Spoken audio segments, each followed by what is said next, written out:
Injured in an accident? You may be entitled to a bigger settlement, up to 3.5 times bigger. Your initial consultation is 100% free, and we don't get paid unless we win your case. No matter the accident, we are here to help. The advocates will fight for you because you deserve clarity, you deserve justice, you deserve guidance, you deserve an advocate. Contact us today. This is the Monty Show, the truth in sports talk streaming.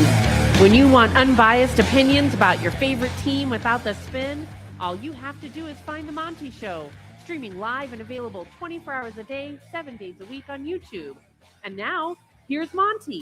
Hey, the Monty Show, Thursday, April 9th, 2026. A pleasure to be with you, as always, presented by The Advocates at theadvocates.com, the best injury attorneys in the business, 24/7, 365 at theadvocates.com. And the best part is you never reach into your pocket to pay the advocates. You don't pay the advocates unless and until they win your case. So when I say you get clear, risk-free advice, that's exactly what it is, because the advocates know the insurance companies are not on your side. Yes, you paid your premiums for all these months and years. You get into an accident and they don't want to pay you. They want to keep the money for them and their shareholders. Let the advocates fight the fight that they've won so often at theadvocates.com. No consultation fees, no retainers, just clear, risk-free advice. Make sure you tell them you heard about the advocates on the Monty Show. It is time to tee off in Augusta. Very excited about that. It is Masters Week. Finally, it feels like we've been leading up to the Masters for ever, and I'm here for it. I am ready. I am going to probably not watch a moment of the Masters today, unfortunately, because it's a Thursday and, I actually have to work and stuff. But how excited for the Masters are you, Jake? Yeah, super excited. I'm going to have it on all day. ESPN app, that's the whole deal. Couldn't be more excited about it. I think after the par 3 got ruined yesterday, I'm looking forward to more purity at the Masters. So that'll be good for us today, and we'll be in a good spot. Why did the par 3 get ruined yesterday, Jake? Yeah, because fat ass Kelsey had to go and do his average ass reporting, and ESPN had to ESPN the hell out of that thing, which it just doesn't need. It just doesn't need it in any way, shape, or form. Yeah, I don't really understand why Jason Kelsey has to be on everything. I don't understand it. And I know that this is get off my lawn guy, and I understand that I'm not fun. Jason Kelsey has no business being at the Masters. No business being at the Masters. If he wants to go be a patron, totally get it. Pay your way in. Awesome. He has no business being a course reporter at the Masters. And again, the Masters is a very different thing. And Pat McAfee can be upset that they won't let him do his show from there. And okay, I totally get it. But when you look at Jason Kelsey eating food, it just isn't what the Masters is. You don't have to like the Masters for that reason, right? We can all sit here and say that the Masters is for snobs, and okay, totally get it. I'm with you on that. The Masters is not for everybody. But what the Masters is specifically tailored to be an elite golf event. And Jason Kelsey doesn't belong in that environment. He just doesn't. There's a reason you don't see YouTube golfers being allowed to play Augusta. There's a reason that you don't see Pat McAfee doing his show live at Augusta, because it's a very special and unique place. And the tomfoolery, the frat house, it doesn't belong at Augusta. And I'm not saying that Jason Kelsey's bad at what he does. I'm not saying that Jason Kelsey's not talented. Let the guy talk football. Is calling Jason Kelsey a cartoon character too strong? I mean, I Maybe. think that he trends that direction at a minimum. And look, I think that ESPN, look, I like ESPN a lot. I think that generally speaking, in the big picture, they do a really good job. I think they cover a lot of sports. There's a lot of different minutia details inside of each one of those sports that typically I have no complaints about, and football, baseball, and basketball. I think they crushed it on all three, 9 times out of 10. Sometimes in basketball, the play-by-play leaves a little bit to be desired, but if it's a Tuesday night or a Wednesday night or something, you understand it. Hockey, I think they do a great job on. Excellent. Hockey is phenomenal. But the Masters and golf specifically is not just another run-of-the-mill event. And it would be like putting a newbie reporter, at the Super Bowl and expecting them to do a great job. It would be like putting a hockey player at the Super Bowl and thinking that's going to go over well for you as a reporter. And it just is not. I just don't understand what the thought was there. Not only does he not know what to ask these guys, right? It's awkward. No idea what to ask them. He doesn't understand how to ask follow-up questions that are like reasonable and kind of just move the conversation along. And the other thing that I think ESPN didn't account for was the contrast between Marty Smith and Jason Kelce.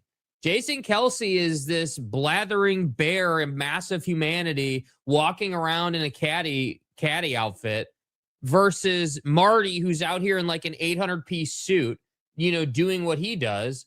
And I'm like, dude, like, how is there no consistency here? How do you not sit here and say, okay, cool, like, we're going to have you guys in more golf attire that would be more appropriate for on-course attire, not a super high-end suit or the caddy outfit. No, we're going to have you in, as you always say, your tech pant and quarter zip and ESPN polo or whatever. And then we're going to have you go out there. And the other thing, and this is me being a red ass, I'm totally good with it. Totally get it, right? Don't know if you guys noticed this. Jason Kelce is so inexperienced at doing in the moment on the field, in this case, on the course interview. They've got to have a mic on him and one in his hand because he can't think about what to talk to the guy about and manage the mic back and forth. So multiple times you had to switch the mic feed to be able to hear him while he was talking because he's holding it to the golfer, not himself. So you can't hear him. So they got to switch it. So it just was not.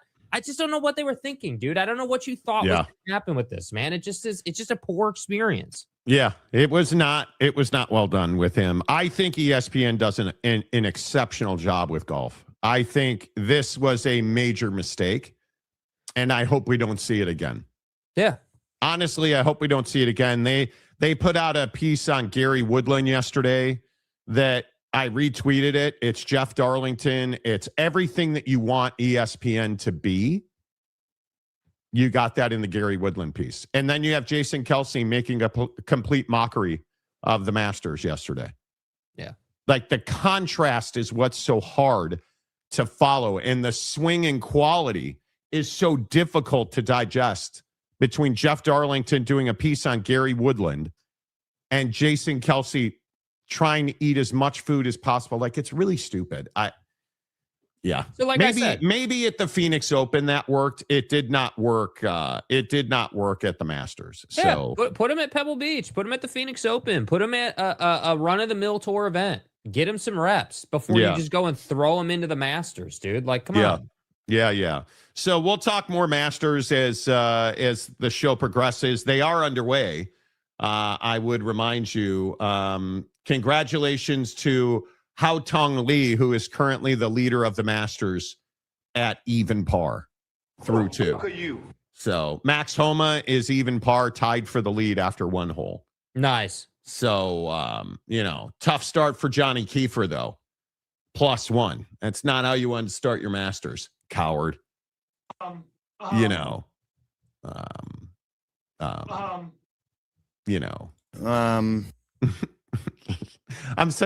don't mind being a golf snob. I really don't. All right. So yesterday we talked a lot about the Big 12 conference being in turmoil. And we talked about this idea that the infighting inside of the Big 12 conference and the debauchery happening in Lubbock, I don't think you can ignore it anymore. I don't think that you can reasonably sit here and look past the idea that Joey Mcguire, that Cody Campbell, the two most outspoken forward-facing people in Lubbock, are intentionally poking the bear at the Big 12 office anymore. I just don't think you can look past it as just tomfoolery. Just a little ribbon of the commish. It's not what this is. That's not what this is. And I know in the comment section yesterday, all the Texas Tech fans were telling me that I just hate Tech and I'm a BYU homer. I totally understand it. You don't know my fandom and you're making an ass of yourself. And Joey Mcguire and Cody Campbell aren't looking to fire Brett Yormark, and you don't know what they want to do. You know what? Actually, I do know what they want to do, because now they're saying the quiet part out loud. And it's up to us to listen. Yeah. So because you couldn't figure out the layoff, we need to pool media rights and blow it up. We need to blow up the TV deal. So wait, I thought that I didn't know what I was talking about, and nobody's talking about tearing up in the comment section yesterday. Nobody's talking about tearing up the TV deal. Oh, really? So Joey Mcguire on Bussin' with the Boys right there didn't just say we have to blow up the TV deal. That, I believe, is what he said word for word. You can say tear up the TV contract. You can say blow up the TV deal. Joey Mcguire just said we need to blow up TV in the way that we do TV so that we can have 24 teams in the playoff and I don't have to have a 25-day layoff. Because we couldn't handle it. Only Kirk Signetti could handle it. Do you guys see what I've been saying? Do you see that Texas Tech wants it their way because they can't win the current way? Texas Tech doesn't want to pool media rights because they want to help everybody. Texas Tech doesn't want to blow up TV to help everybody. Texas Tech wants to make it easier for Texas Tech to win a national championship. Thanks. They do. And I understand that you all want to sit here and tell me, oh, well, you're just trying to knob slob the SEC, Monty. You're just trying to hog slap everything that Greg Sankey does. Okay, well, we just had Joey Mcguire tell you the only way to get the college football playoff and college football right is to blow up the TV deal.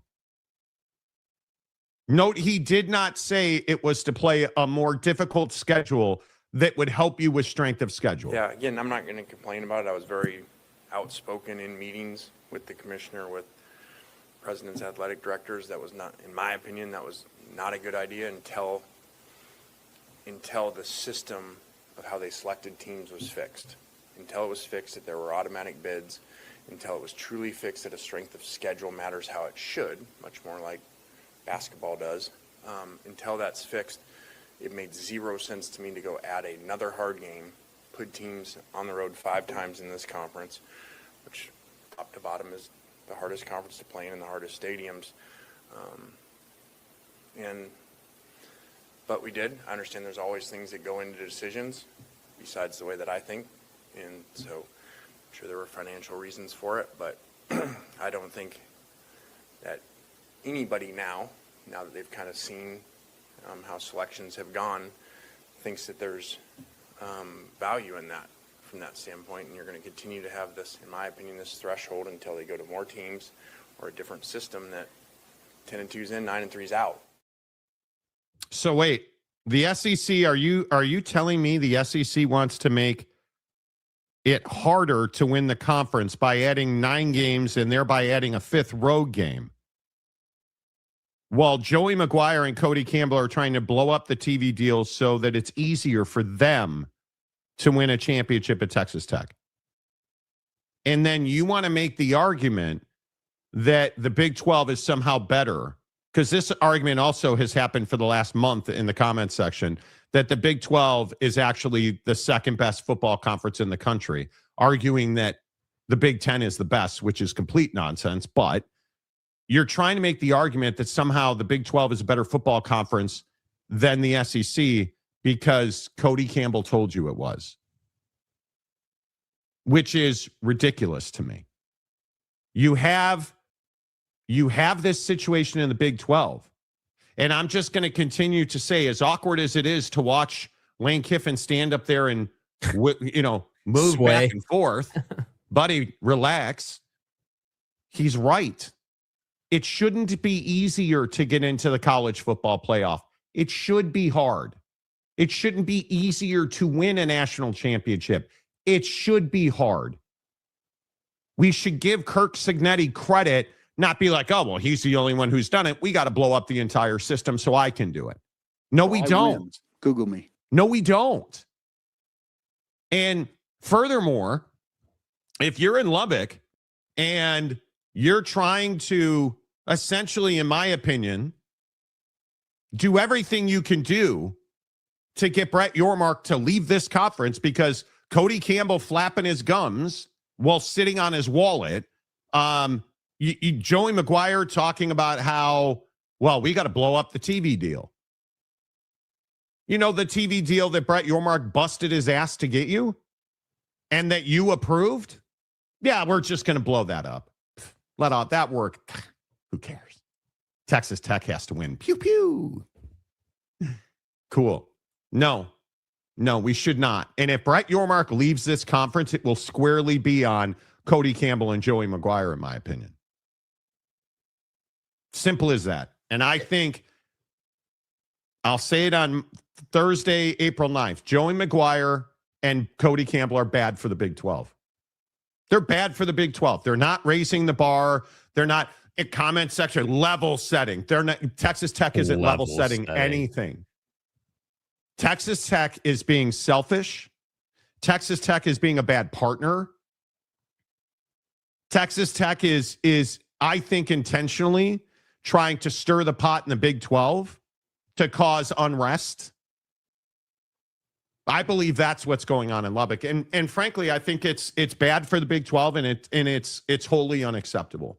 Yeah, I mean, I just think that the other obvious dynamic here with Texas Tech is that there's not another team / school in the Big 12 that's going to do anything about it. You know, there's right now you look at it and you're like, all right, well, BYU is the main competition, you know, but other than that, I mean, you know, it's not like there's any other legitimate threats to win the conference. And I still maintain that that's the leg they're standing on, that they wouldn't be talking, they wouldn't be complaining, they wouldn't be doing anything that they're doing had they not won the conference last year and gone to the CFP. Correct. And that to me is where I say, like, you know, this is the cost of having most of your conference not be good, because now you've got a conference full of losers who are allowing one school to run their mouth and try to dictate to the rest of the conference because they went to the CFP once. And that's just not, it's not a great look. And I understand that, yeah, sure. Does anybody like having 25 days off between games at that time of the year? No, I don't think anybody would be like, yeah, that's a good idea. But the reality is that it is part of the schedule. It is part of the rigor right now. And I'm sure at some point it'll get worked on. But the fact that you think because you won the conference one year and you went to the CFP for the first time, that now all of a sudden you can blow up TV deals and change schedules, and you can go on all these little podcasts and do all these little things and say all these things. Like, it just is, it's just childish. You guys are showing your true colors. You understand that you have one good season and now all of a sudden you think you have the right to just go out and change everything. It's like you think that you had one good season, so now you run the Big 12. Oh, wait, it's not that you think.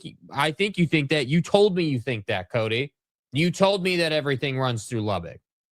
Only I disagree with that. I don't think that everything runs through Lubbock, man. I think you had one good season, and that's about it. Yeah.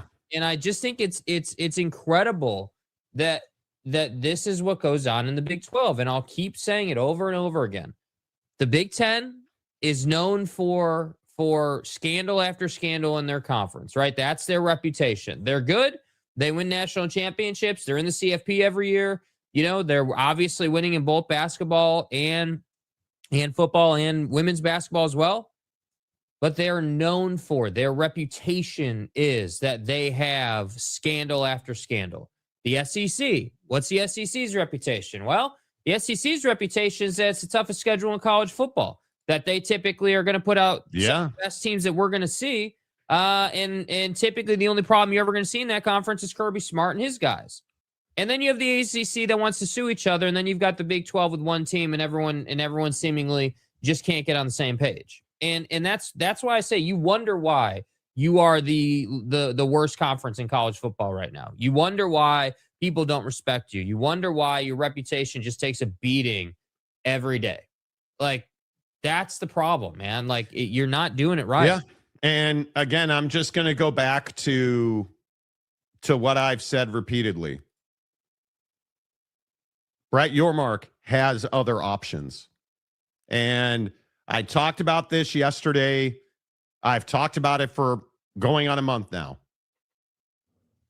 I think if guys like Joey Mcguire and Cody Campbell get their way, and we see things like Smash Capital happen, if we blow up the TV deal, I think Brett Yormark will leave.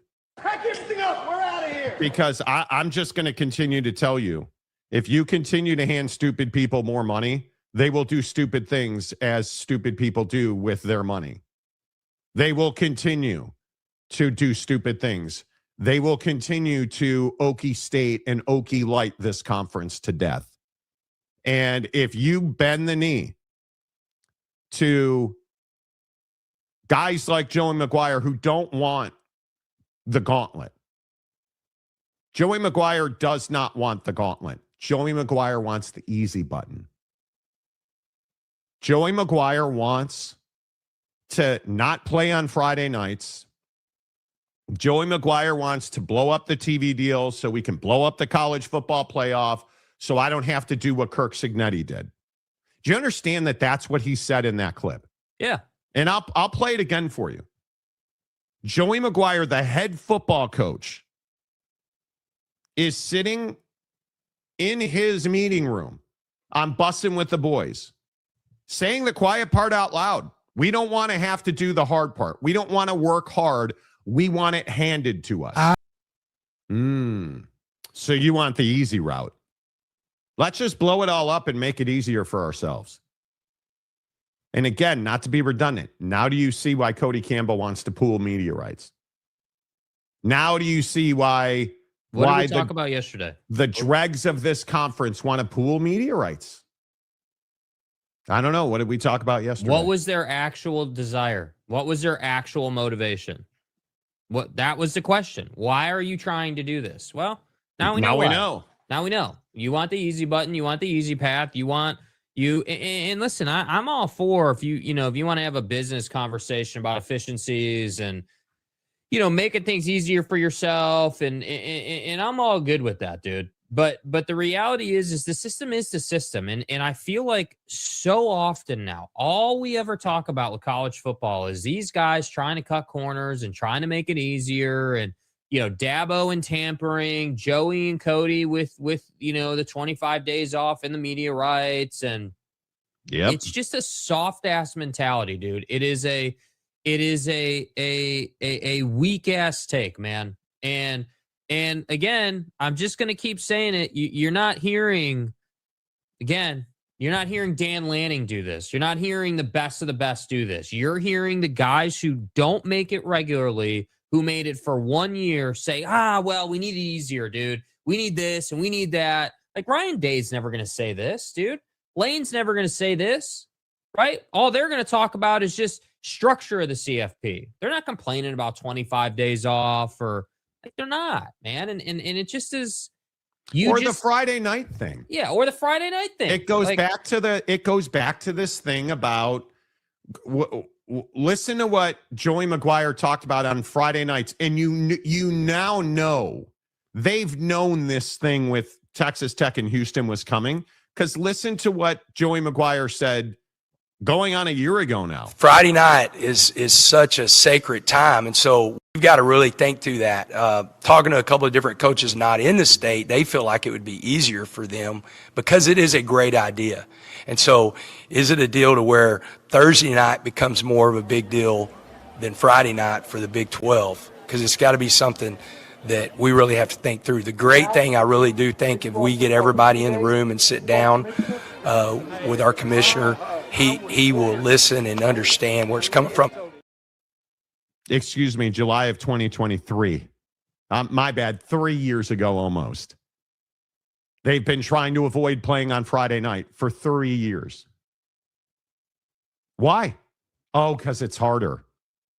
Oh, we don't want to play. Oh, 6 days of rest. We're Texas Tech. We don't do hard things. Oh. That's what this is. I'm telling you. Texas Tech wants the easy button. That's all they want is the easy button. And what does Cody Campbell represent? The easy button. Yes. Right? You couldn't win a damn thing. Let's be really clear about this. You didn't win anything.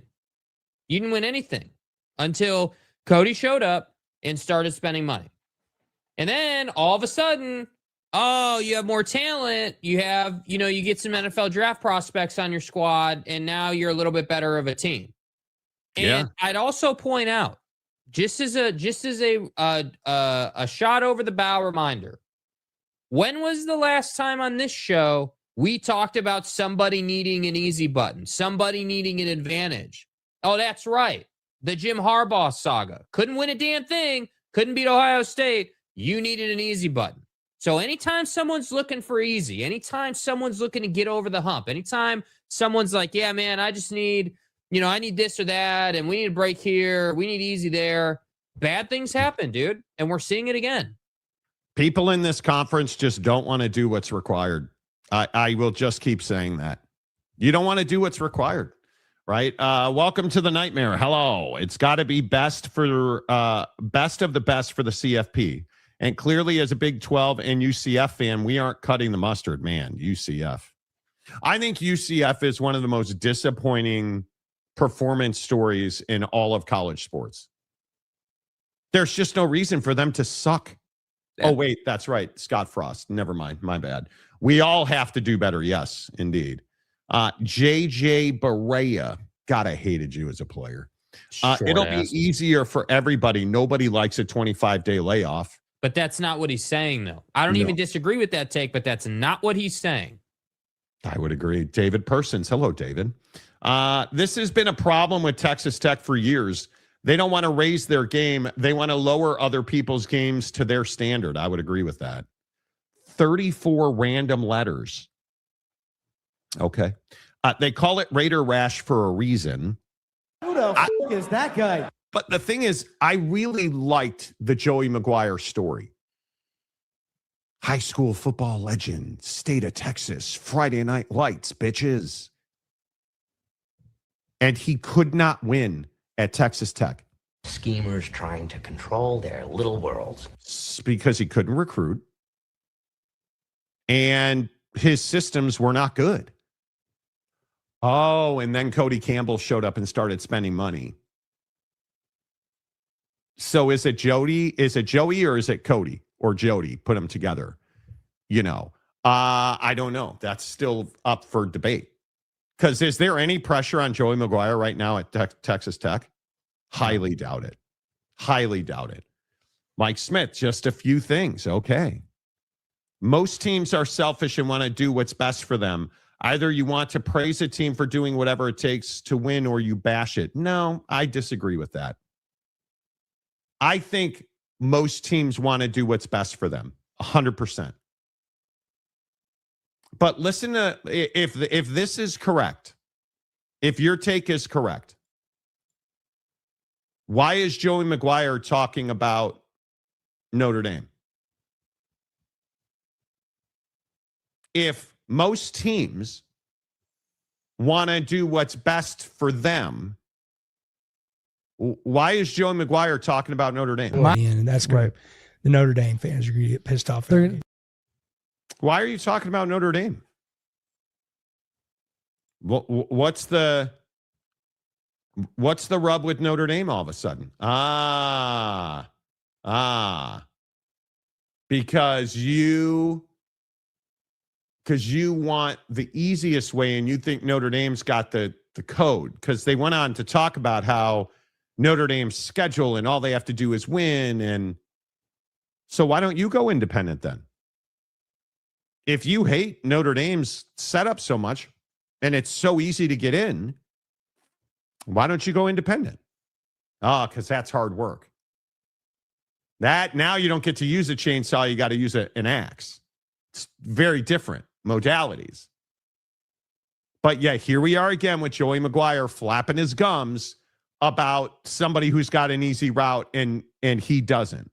Yeah, the perception that Notre Dame somehow has an advantage in the CFP, I think is really interesting. Like, yes, they gave away their say to basically get an auto win starting this year, provided they're top 12, but they have to be top 12, which we saw they weren't this year. So I don't know that that's necessarily an advantage.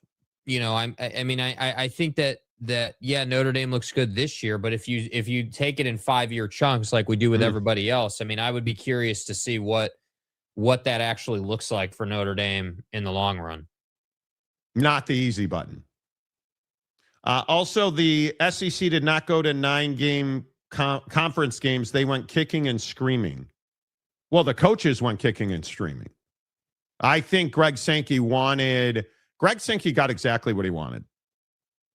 I mean, if you look at Greg Sankey and you listen to what he said versus what we just heard Joey Mcguire say. We built something really special. I'd be fine if every other institution and every other conference stayed right where they are. I think we've built something with our 16 members that, again, I'll reference yesterday, the game between South Carolina and Texas in Greenville, South Carolina, with a full arena. It wasn't that way when we first went to Greenville in 2005, or even when we started there on our current agreements. And we'll see the kind of excitement again in Nashville. The TV, the media interest in our games is spectacular. I think you need relationships. You always want to be compared, and you want to be competing against the best on a national level. And we've taken what has been historically a regional sport, in college football in particular, or college sports broadly, used the platform of a great region in our 12 states and elevated the interest to a national level.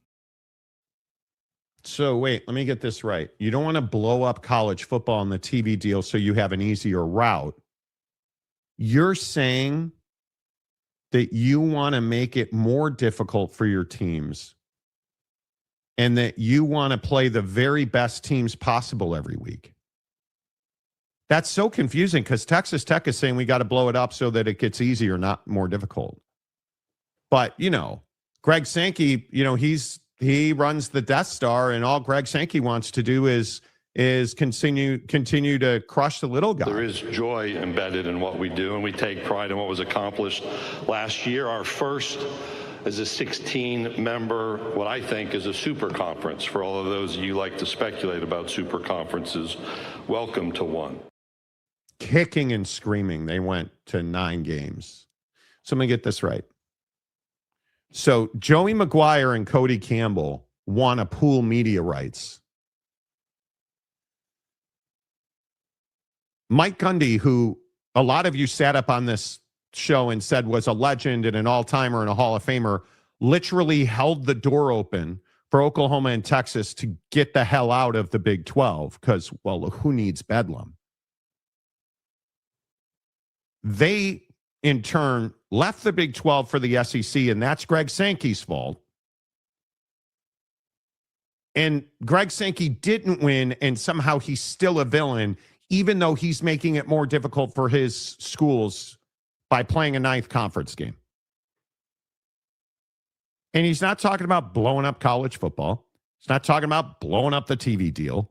He's not talking about 25-day layoffs have to go away because that's too hard for us here in Lubbock.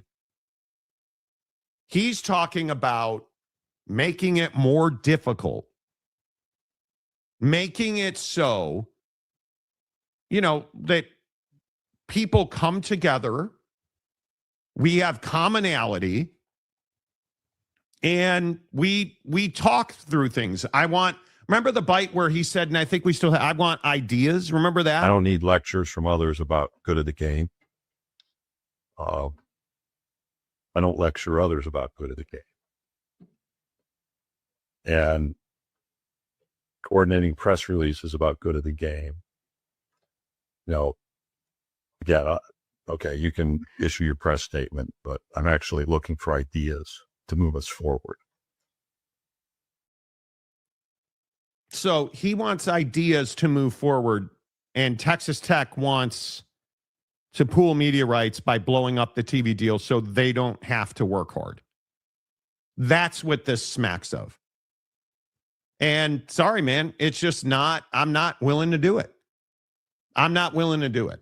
Jimmy Otson, Mcguire wants an easier path. Lanning literally preferred a playoff that would have had Oregon traveling to Lubbock over a neutral site game.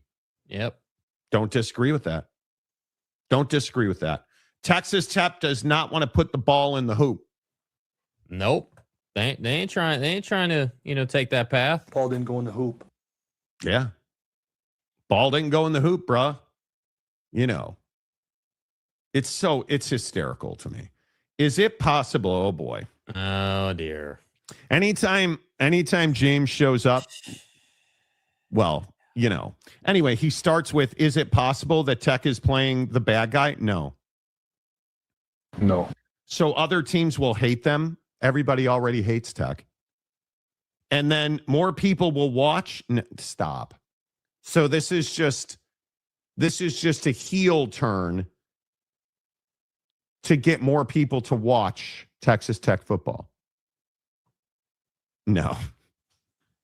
I'm going to say no, it's not. James, there is no better TV deal. The one we have was a gift that the Pac-12 1.0 handed us. If they hadn't, we'd be a G6 conference and they'd still be a P4. I don't disagree with that. Greg says, damn, hearing that sounds so weak-minded mentality, not a winning mentality. Totally agree. The only way you get a better TV deal is prove you can get more viewers. The SEC and the Big Ten have great TV deals because more people watch those games. What brings people to the TV? Big games, winning big games. That's what brings people to the TV. So when you have, again, Baylor, TCU, Okie Light, K-State, this year going to be Iowa State, Utah backsliding. Are you going to watch those teams or are you going to watch BYU and Texas Tech football? You're going to watch, guy who doesn't honor his contracts at Texas Tech because they're going to be good. What happens if they don't win the conference? That would be shocking. But that's my point. You did all this complaining in the offseason. What happens if you don't win the conference? Yeah, I don't know what the answer to that is. If the Big 12 wants more views, you have to play on Fridays and show everyone that your games are exciting. They don't want to play on Fridays. Man, you can't listen. Dude, high school football is an institution, Monty. You can't do that. Yeah, come on. Play on Fridays. I mean, it's ridiculous, right? I just hate guys like Cody Campbell who I feel like Cody Campbell bloviates and offers zero solutions. To me, that is the greater issue. And as we sit here now, Day 2, Big 12 in turmoil. I just don't feel like it's the solutions-based mindset in Lubbock. Average budget deficit in FBS among those 136 schools is $20 million per school per year. Wow. So completely unsustainable. in order to help pay for football, because football and men's basketball are the only ones that make any money. The money that those two sports make go to pay for the women's sports and the Olympic sports. And so what schools, unfortunately, are having to do is make the decision. They say, well, we have to protect our cash cow. We also have to protect the sport that gives us the exposure that we need to attract students, and, it's our advertising. So we have to be as competitive as possible in football, so we have to give them all the resources they need. Well, in order to do that, we're going to have to free up budget space. And so they start making the decision to cut sports. And it's all the non-revenue sports. It's track, it's baseball, it's softball, it's swimming, it's gymnastics, it's soccer, things like that matter to a lot of people and provide opportunity to a lot of kids and are very important to the country. But if you're just running an athletic department purely like a business, you're going to cut them. That is the biggest challenge that we face, is solving that business problem. Okay, so you're sounding the alarm bells, but do you have solutions? Yeah, blow up the TV deal. Pool the media rights. I'm telling you, pooling the media rights, especially in this conference, is a disaster. It is absolutely a disaster. Yeah, I don't. At some point, the arrogance will come for them. At some point, you will regret all the bloviating, all the junk being talked, all the assumption that you run the like it's all going to come back to you, dude. And it's just so easy to see it coming, man. Like Tech has just the essence of my problem with this, man, is you just haven't done anything. Like it was one season, dude. You're not an institution of football, bro. You're not you're not one of the best teams in college football. You're not. Like you just simply are not. Like there's no way to factually say that. Yet you behave in a way that suggests that you just won 5 national championships in a row. Like I just can't believe that. Yeah, I don't believe it. I think it is. Yeah, we'll see, man. I mean, we can sit here and yeah. Mike Smith, Monty, let's be clear. Most people hate Notre Dame unless they are Notre Dame fans. People have said for years that Notre Dame should be in a conference, but yet they have no reason and no ideology that says they're correct. Mike, why should they be in a conference? There's no logic behind, well, it's unfair.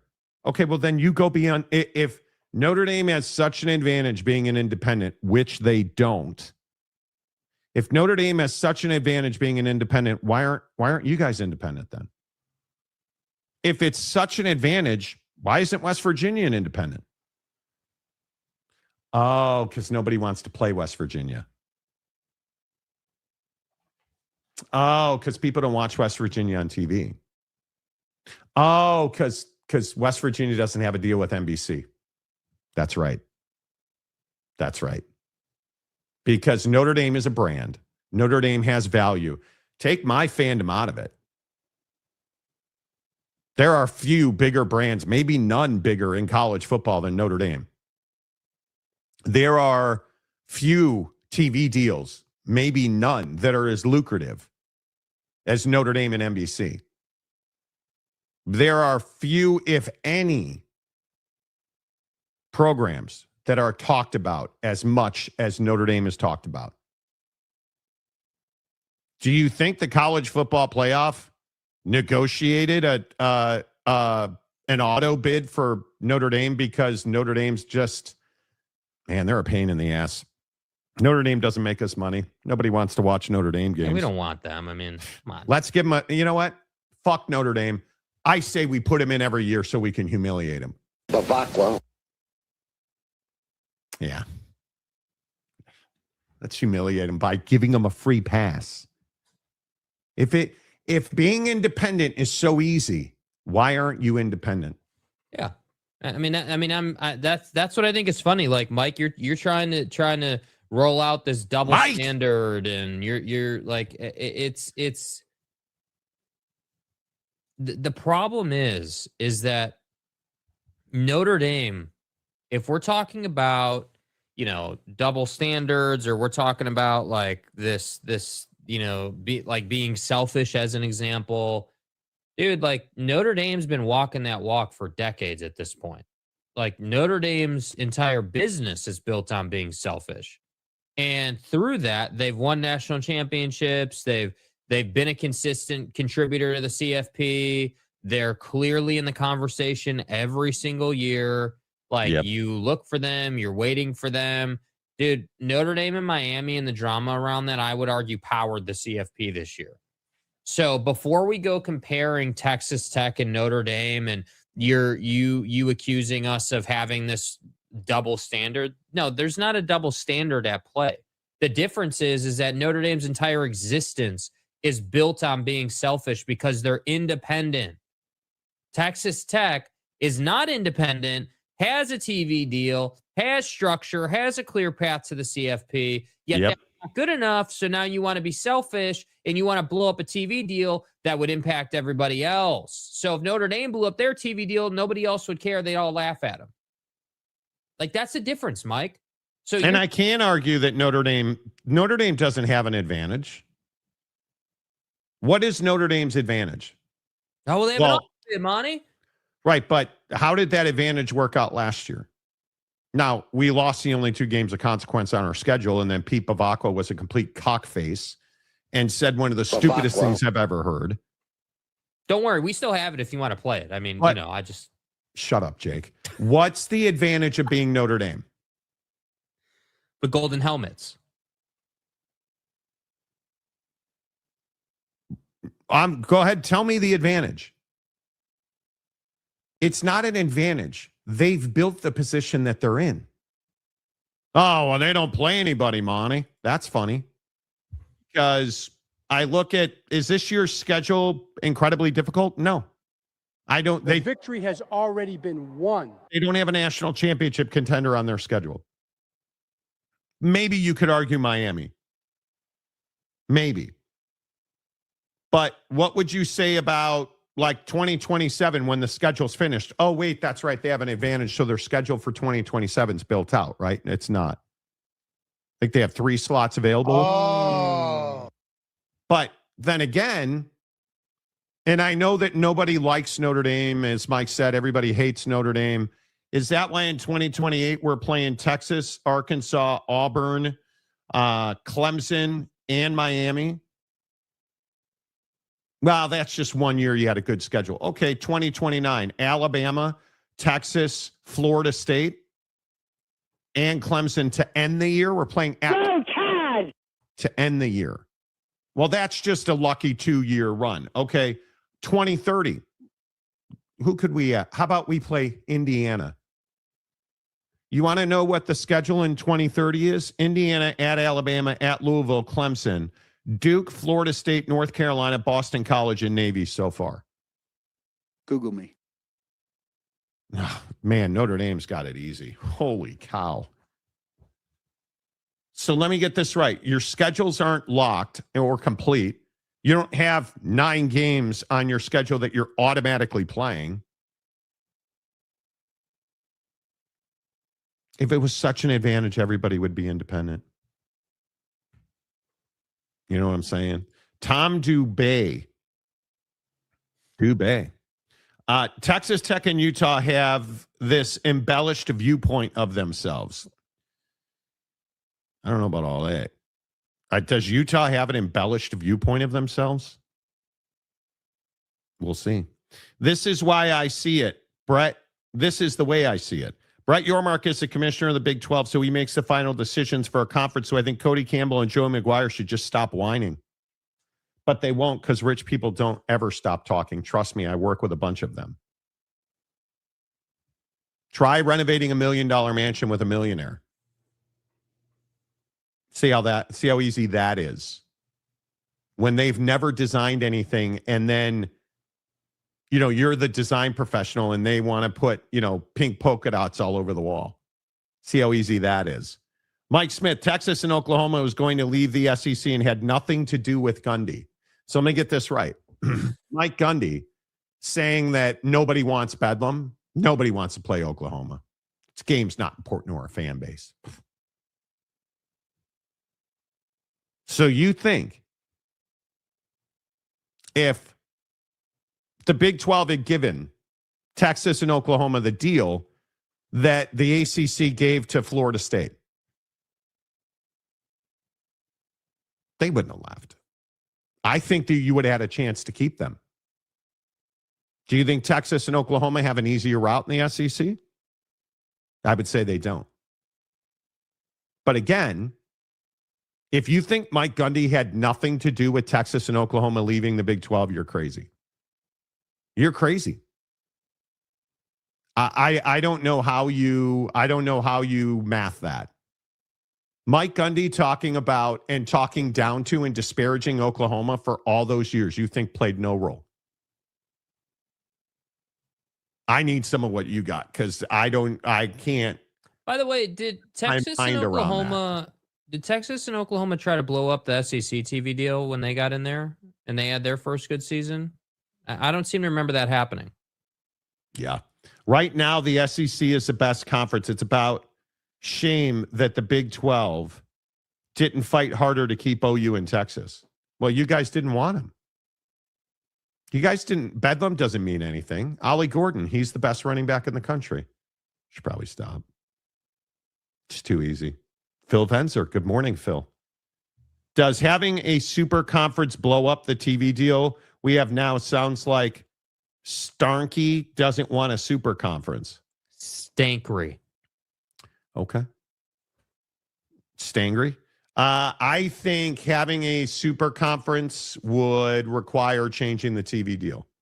And the TV partners have said that they would be open to that if it facilitated a new entity.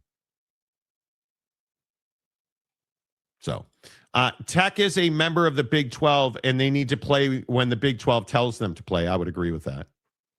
Lamont Tucker. Hey, Lamont. Lamont almost won the whole thing. Did anybody ever reach out to you for the gift card, Jake? Yes, they did. Yes. Buddy did. Yeah. Okay. Let me get this straight. Texas Tech, who hasn't done anything really in the Big 12, one playoff appearance, and now you got to go chest out to the man who's brought some great ideas to your conference. Yes. Yeah, like you're an idiot, dude. What are you doing? Correct. Who are you, Michigan? Anyway, Alex said, I didn't know Tech was this soft. Surprising. Brett Yormark got the Big 12 a great TV deal where you're the only conference on both Fox and ESPN. It is a good TV deal. Jeremiah Champion. He's a substitute teacher. Present. Jeremiah Champion. His roommate pisses on the floor. It was at this moment that he knew he fucked up. Has the roommate improved the aim with his shaft? Or is he still, just outside the rim? I don't give a piss about nothing but the tide, baby. I am second guessing wearing my Tech hoodie today. It's a bit soft. Bo Body 4152. He paid us $10. Let's ride. Utah football is on a downslide. The athletic director sucks. NIL compared to BYU and Texas Tech might as well be food stamps. Food stamps. We don't do socialism in this country, Marty. What's socialism, Marty? And their recruiting has fallen off over the last 3 years. Tech and BYU are it. Well, okay.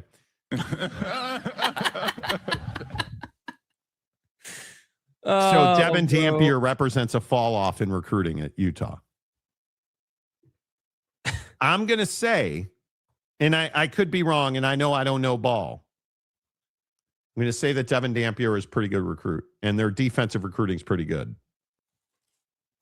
I would agree that this is a down year for Utah. I would agree with that. But the serial smiler, Monty, he's going to have him right back in that thing. Yeah, Mike Smith required us to show the serial smiler yesterday, and it did not end well. Well, the serial smiler's at the foot of your bed in the middle of the night. What do you do? Every branch on the way down, Morgan. Ooh. come on, Notre Dame play USC again. It's not Notre Dame who didn't want to play USC. USC didn't want to play Notre Dame. Oh, we're going to hear from Lincoln in a minute. Oh, we'll get to the airmen. The Tower Chiefs logs. Check the Tower Chiefs logs. Utah fans might have an embellished attitude, but so do most fans of their teams. I would agree with that. See, Michigan fan. Right? Dude, Texas was not staying and Okie went with them. Dude, give me a break. I didn't say Texas was staying. I think Texas had been trying to get out of the Big 12 for a decade. Mike Gundy didn't want to play Oklahoma because Mike Gundy couldn't beat Oklahoma. Wait, so you're saying that Mike wanted an easy button? And then when Oak State finally beat Oklahoma, Mike Gundy went to the podium crying in tears, and this means so much. But yet you ran Bedlam out because your fans didn't want to. Mike Gundy literally said Okie Light fans didn't value Bedlam. And then when he was hat in hand, asking Oklahoma to play a spring game, a home and home spring game, to revive Bedlam.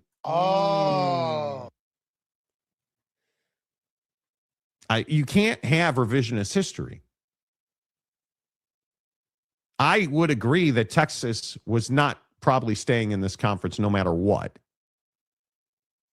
But I also would remind you how many people in this conference hated Texas year after year after year. Oh, is Texas finally back? Year after year after year. And now that Texas is in the SEC and thriving, oh, well, if Texas hadn't left, well, maybe you shouldn't have held the door for them. Maybe you shouldn't have talked about how, oh, Texas is back again, Monty. Remember all those years? How much all of you hated Texas and still do? You'd love to have them back in the conference. You can't have it both ways. Right? And I love the argument, well, Monty, Texas and Oklahoma were tied at the hip. Bullshit. They were not. They were not tied at the hip. Do you think, and I know we don't do Bedlam anymore, but do you really think Texas and OU aren't going to play every year? They're going to play every year. I don't care what conference they're in. It's one of the singular biggest games in the history of college football. Yes. The Red River, oh, we don't say shootout anymore. Rivalry. Thank you. They're going to play every year. It's one of the biggest games. I'm telling you that the Big 12 is doing what it's always done. Making bad decisions not based in solid business foundations. Facts. And you're going to do that same thing. And if Brett Yormark leaves this conference, it'll be Cody Campbell's fault. It'll be guys like Joey Mcguire. It'll be the folks in Waco. It'll be the folks in Fort Worth who don't want to do what you have to do to win. You want the smash cap money because that's the easy button. Private equity money is supposed to make your athletic department stronger, therefore making your university stronger. But when you have people like Baylor who would take private equity money, they're not going to put it into winning. When have they done that ever? Do you really think if you give somebody more money, they're going to change who they are and who they've been? No. Money just reveals your character. That's all money does. Come on. It makes me crazy. Lamont Tucker, hello. If the Big 12 doesn't want Yormark, the Big 10 will take him gladly. Yes, they would. Agreed. Sources have told us he had an opportunity, Brett Yormark, to take an NFL job. If you think he's not been offered, you're crazy. Oklahoma was going wherever Texas was going. Okay. They did not leave because Gundy said something idiotic. Are you arguing that Oklahoma would have stayed? I think if the rhetoric, a couple of things. If Brett Yormark had been the commissioner 2 years previous, they'd still be in this conference. Because Brett Yormark doesn't have allegiances to anybody but everybody. His allegiance is to everybody in the conference. And if you want to make the argument the conference is better off without Texas and OU, no. Am I making the argument that Oklahoma would have stayed? I think there was an opportunity at one point for both Texas and Oklahoma to stay. But there was nobody trying to pull that rope because, oh, we hate Texas. Texas is a bad partner. How's the SEC feel about Texas? How's your recruiting ranking feel about Texas? Were you a better conference with Texas and Oklahoma? Y'all feel me? But again, this is the same conference that couldn't keep Missouri, couldn't keep Nebraska, couldn't keep Texas A&M. Right? Like this is, it's the same argument over and over. It perpetuates itself. The best indicator of future activity is past action. You weren't going to keep OU in Texas because you let Nebraska and A&M and Missouri and all these other universities go. Why would you have? Because you're not gonna. It's bad decision after bad decision constantly. And you hide behind, well, we have BYU now, Monty. We have Houston now, Monty, even though we don't want to play them on a Friday night. This conference is not a better conference after expansion than it was with OU in Texas. Simple as that. What brand is in this conference? And please, God, I hope somebody says Texas Tech is a brand. BYU. BYU's the biggest brand, which is not good. Can't have it both ways. Well. No, you can't. After living in Texas for 4 years, I can say that Texas fans I know are some of the nicest people. Blessings. Now, let me ask a question, just out of curiosity. Did you meet said fans at Walmart or at Buc-ee's? What was the option? And who cares if they're nice people? What does that have to do with anything? That's it, Skippy. I know one couple who are Texas fans who root for TCU also. You're talking about yourself. You're not a TCU fan, bro. Wait, so are you, through this comment, slowly rolling in that now you're a Longhorns fan? Is that what this is, dude?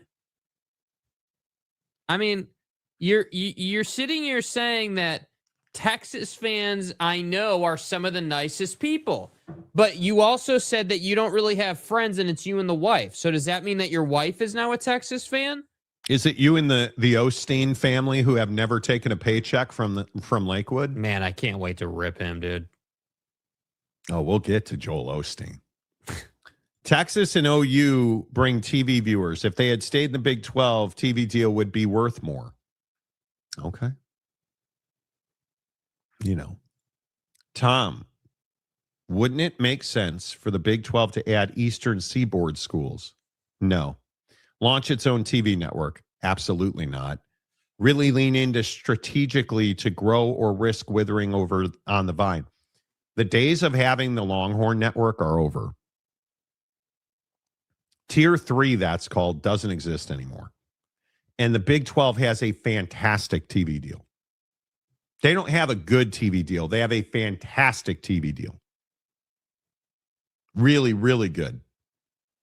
Alex says, I think the Big 12 would love to have Oklahoma and Texas back. No, they wouldn't. No. Those are bad for the conference. Don't say such outlandish things. My goodness. Thoughts and prayers. Texas and OU left for the SEC because it gives them a better season ticket package for fans. Yeah, package. Yeah, nice package. Jay Chapman, notice how we never hear any complaining from Kansas, like they know they're going to get invited to one of the P2 conferences and they want to keep a dignified profile. Oh, no, there's only one conference they'd get invited to, and that's the Big Ten. 100%. 100%, dude. I met these people at church. Thoughts and prayers. Okay, so you and Joel were hanging out in the yacht club and met some people. Well, I met them at church, Monty. That means they're good people. Listen, Monty, But There's all those pictures of me out there in a Texas shirt, but I've never put a Texas shirt on my back. I don't have no Texas Longhorn sticker on my mirror caps, boy. I don't have me a So Texas embarrassing. polo shirt. It's so embarrassing. That he sent you that picture? Dude, I should literally try to make this. Where is it? Let's see. I deleted it out of the tray. I should try to crop that and put a Longhorn Here's the shirt picture on him, James sent Jake yesterday of himself. Yeah. So Should we put a Longhorn polo on you there, bud? this is for real. This is James.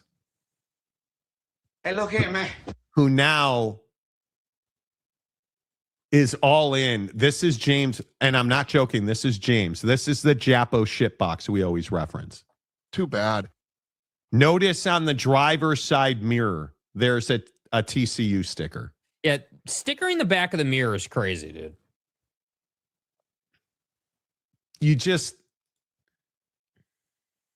And this is a guy who claimed to be a diehard Oak State fan. Well, Monty, Demon and MDiv and Rectory. And accelerated courses. And stuff. And now because he's getting some certificate, so he can pursue pedophile priests and rid the church of pedophilia, which is his life's work. Never. He's getting his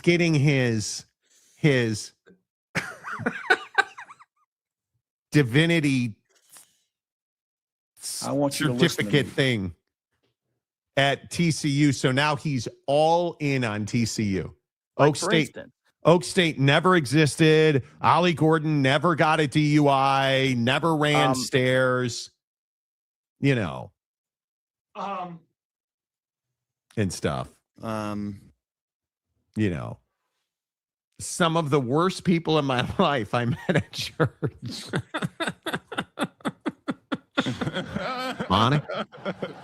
Monty, this is a house of learned doctors. This ministry is a Longhorn ministry. I do love that people are like, oh, I met him at church. They're good people. They're going to babysit my kids. Yeah, let me know how that works out. It was in that moment. His kids lost their innocence. Yeah, I got an Easter bunny for you. He knew. He fucked up. Do you know how many scumbags go to church? I know. Well, Monty, he goes to church. He's a God-fearing man. That's the one you always know. Well, did you understand that your neighbor was a horrific serial killer who chopped people up and ate them for breakfast? Well, who would have known he was a God-fearing man? We used to go to church together. And listen, the church's TV deal is so much better than the Big 12s that when we didn't go to church, we watched it at home. But Jake, he was in his scripture. He was reading his Bible every night. Yeah, right after he ate those people he chopped up. Google me. Like, he was in his Bible, Monty. Brutal, dude. Mike Smith is no longer a member. Okay, well, I see how this is going to go. People in church, lots of wolves in sheep's clothing, and not talking about Michigan lone wolf packs. Exactly. No vacuum salesman here. The Wolf of Wall Street. Oak State fired Casey Schrum. What does that have to do with the price of tea in Lubbock? Are you looking to get with Casey Schrum? Is that what this is? Because you talk about that name constantly. James, just admit you're a fraud. You're a front runner. And I want that known. And everybody you front run with, again, we could just point to the Cowboys, the Chiefs. Look what you did to the Chiefs. Jesus Christ. Bro, you literally made bro blow up his knee. Do you understand that? Look what you did to Anthony Davis. You bought his jersey, and I believe he's dead. I could be wrong. I believe he is no longer amongst us. Ipso facto, it's mine. Oh, no, he just plays for Washington now. Never mind. Oh, okay. Everything. And now you're a TCU fan, and Josh Hoover's laughing at you. Brother, BTK was a church leader, just saying. Well, Monty, he was in a scripture. You know, we used to, I had this friend, Shelly, and me, BTK, and Shelly, we used to read Bible together. And then one night she just stopped showing up. Not sure what happened to that old girl. I miss my friend. She's, anyway.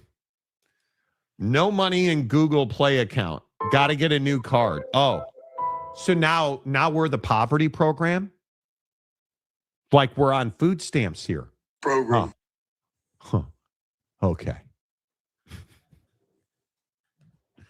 Mike, you chose violence on this Thursday. That's actually our Friday, and I'm here for it.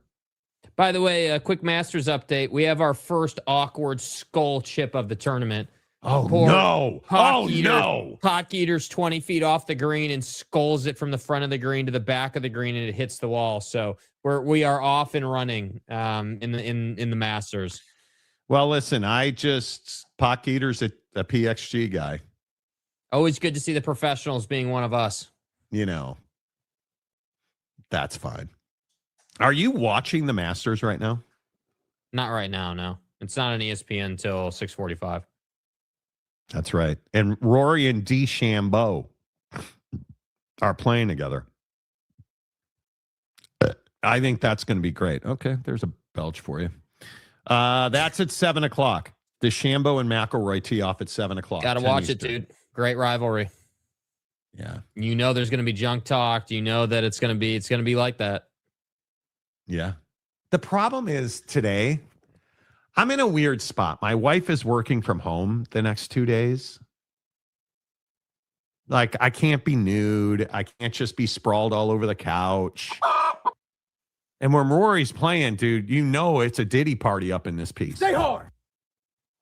Right? And so now my wife's working from home. Why did we get filtered? Well, what's that Diddy reference you guys made? Dude, our live show the other day. Waves in opposition. So we happened to mention the great orange god many times the other day. I don't even want to get near that word, dude.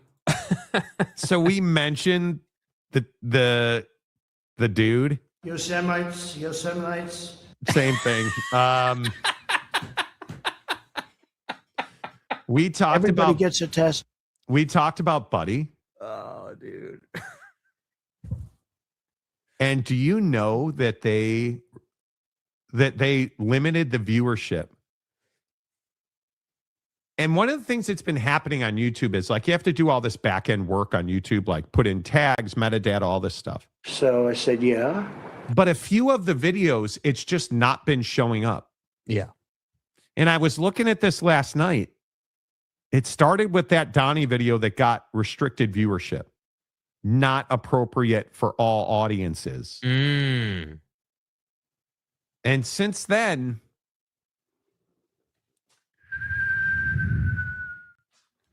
it's like James and Preston Stone's, right? Like, James, I like the Chiefs. Reality, down goes Mahomes. Down goes Mahomes. Right? Kurt Myers, hello. I can't wait until Notre Dame beats wholesale ass and Kurt has to come in here and apologize. Correctamundo. That's going to be a good. Kurt, you caught a stray. You just showed up at the wrong time. Yeah. It's fine. Okay, so Jake, go ahead and riff for 5 minutes about what a shitty football coach Lincoln Riley is. Yeah, he is. I mean, this I can't wait for you guys to lap this up, and Monty's going to tell us that USC is back, and it's now's the time, and my God, everything's amazing, and they're going to be a 9-win team, and they're going to be right there, Monty. They were 3 tackles away from being in the CFP this year and every year for the last 5. Come on, dude. What else is Bro going to say? What else is Bro going to say? I think I've been on the record saying that. On the record. On the record, it's on YouTube. Go check the video, Monty. I love that show. So Hawk Eater not only hit the stand in the back of the green, he hit a patron at the Masters. Patron is Golfanese for fans standing on the course. Oh, yeah, he did. It hit that dude right in the balls. Yeah, well, man, he was just chipping, and he was using a 60 off a tight lie, and yeah, he just hit him in the package, dude. Yeah, he totally stood up and flipped his hands. I know how that feels. Trust me. Yes, sir. Anyway, Lincoln Riley. I think Lincoln Riley. Yeah, let's get back to football and packages. I think Lincoln Riley. Here's a picture of Lincoln Riley after the season when they win 4 games. There you go. I think Lincoln Riley's on the clock. He is year to year. And there's the excuses are gone. He's got the best recruiting class in the country by a lot of people's estimates. So he was on with Greg McElroy this week in a really good interview. And I actually think this is really well thought out from Lincoln. Yeah, I think, one of the goals in coming to SC was, getting us back to where we look like a championship team. We act like a championship team, where we feel like we've got the personnel, the staff, the facilities, everything that you need to compete at the highest level and to compete for championships year in and year out. And that's been, within our time here.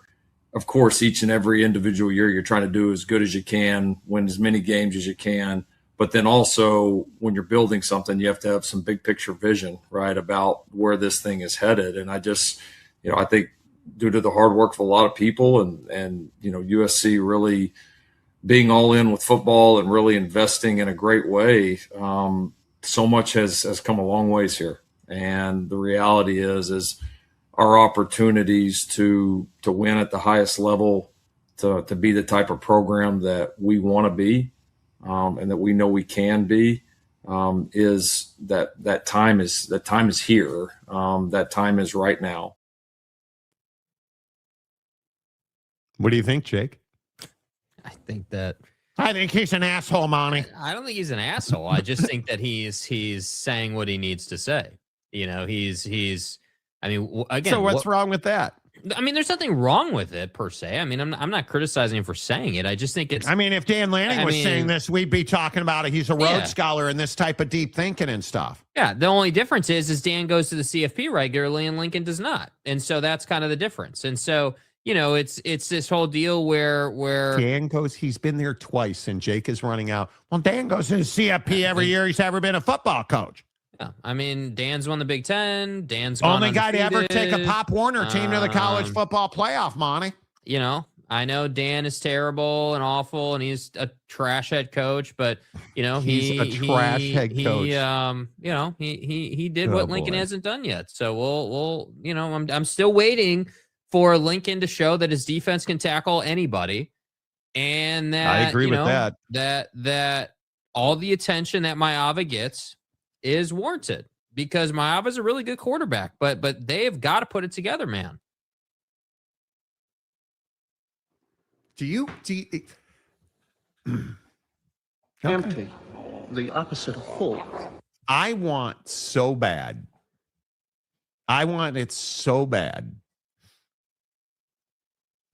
for Lincoln Riley to win a national championship. Hey, guys. Because I cannot wait to go full belt to ass on you when that happens. I cannot wait.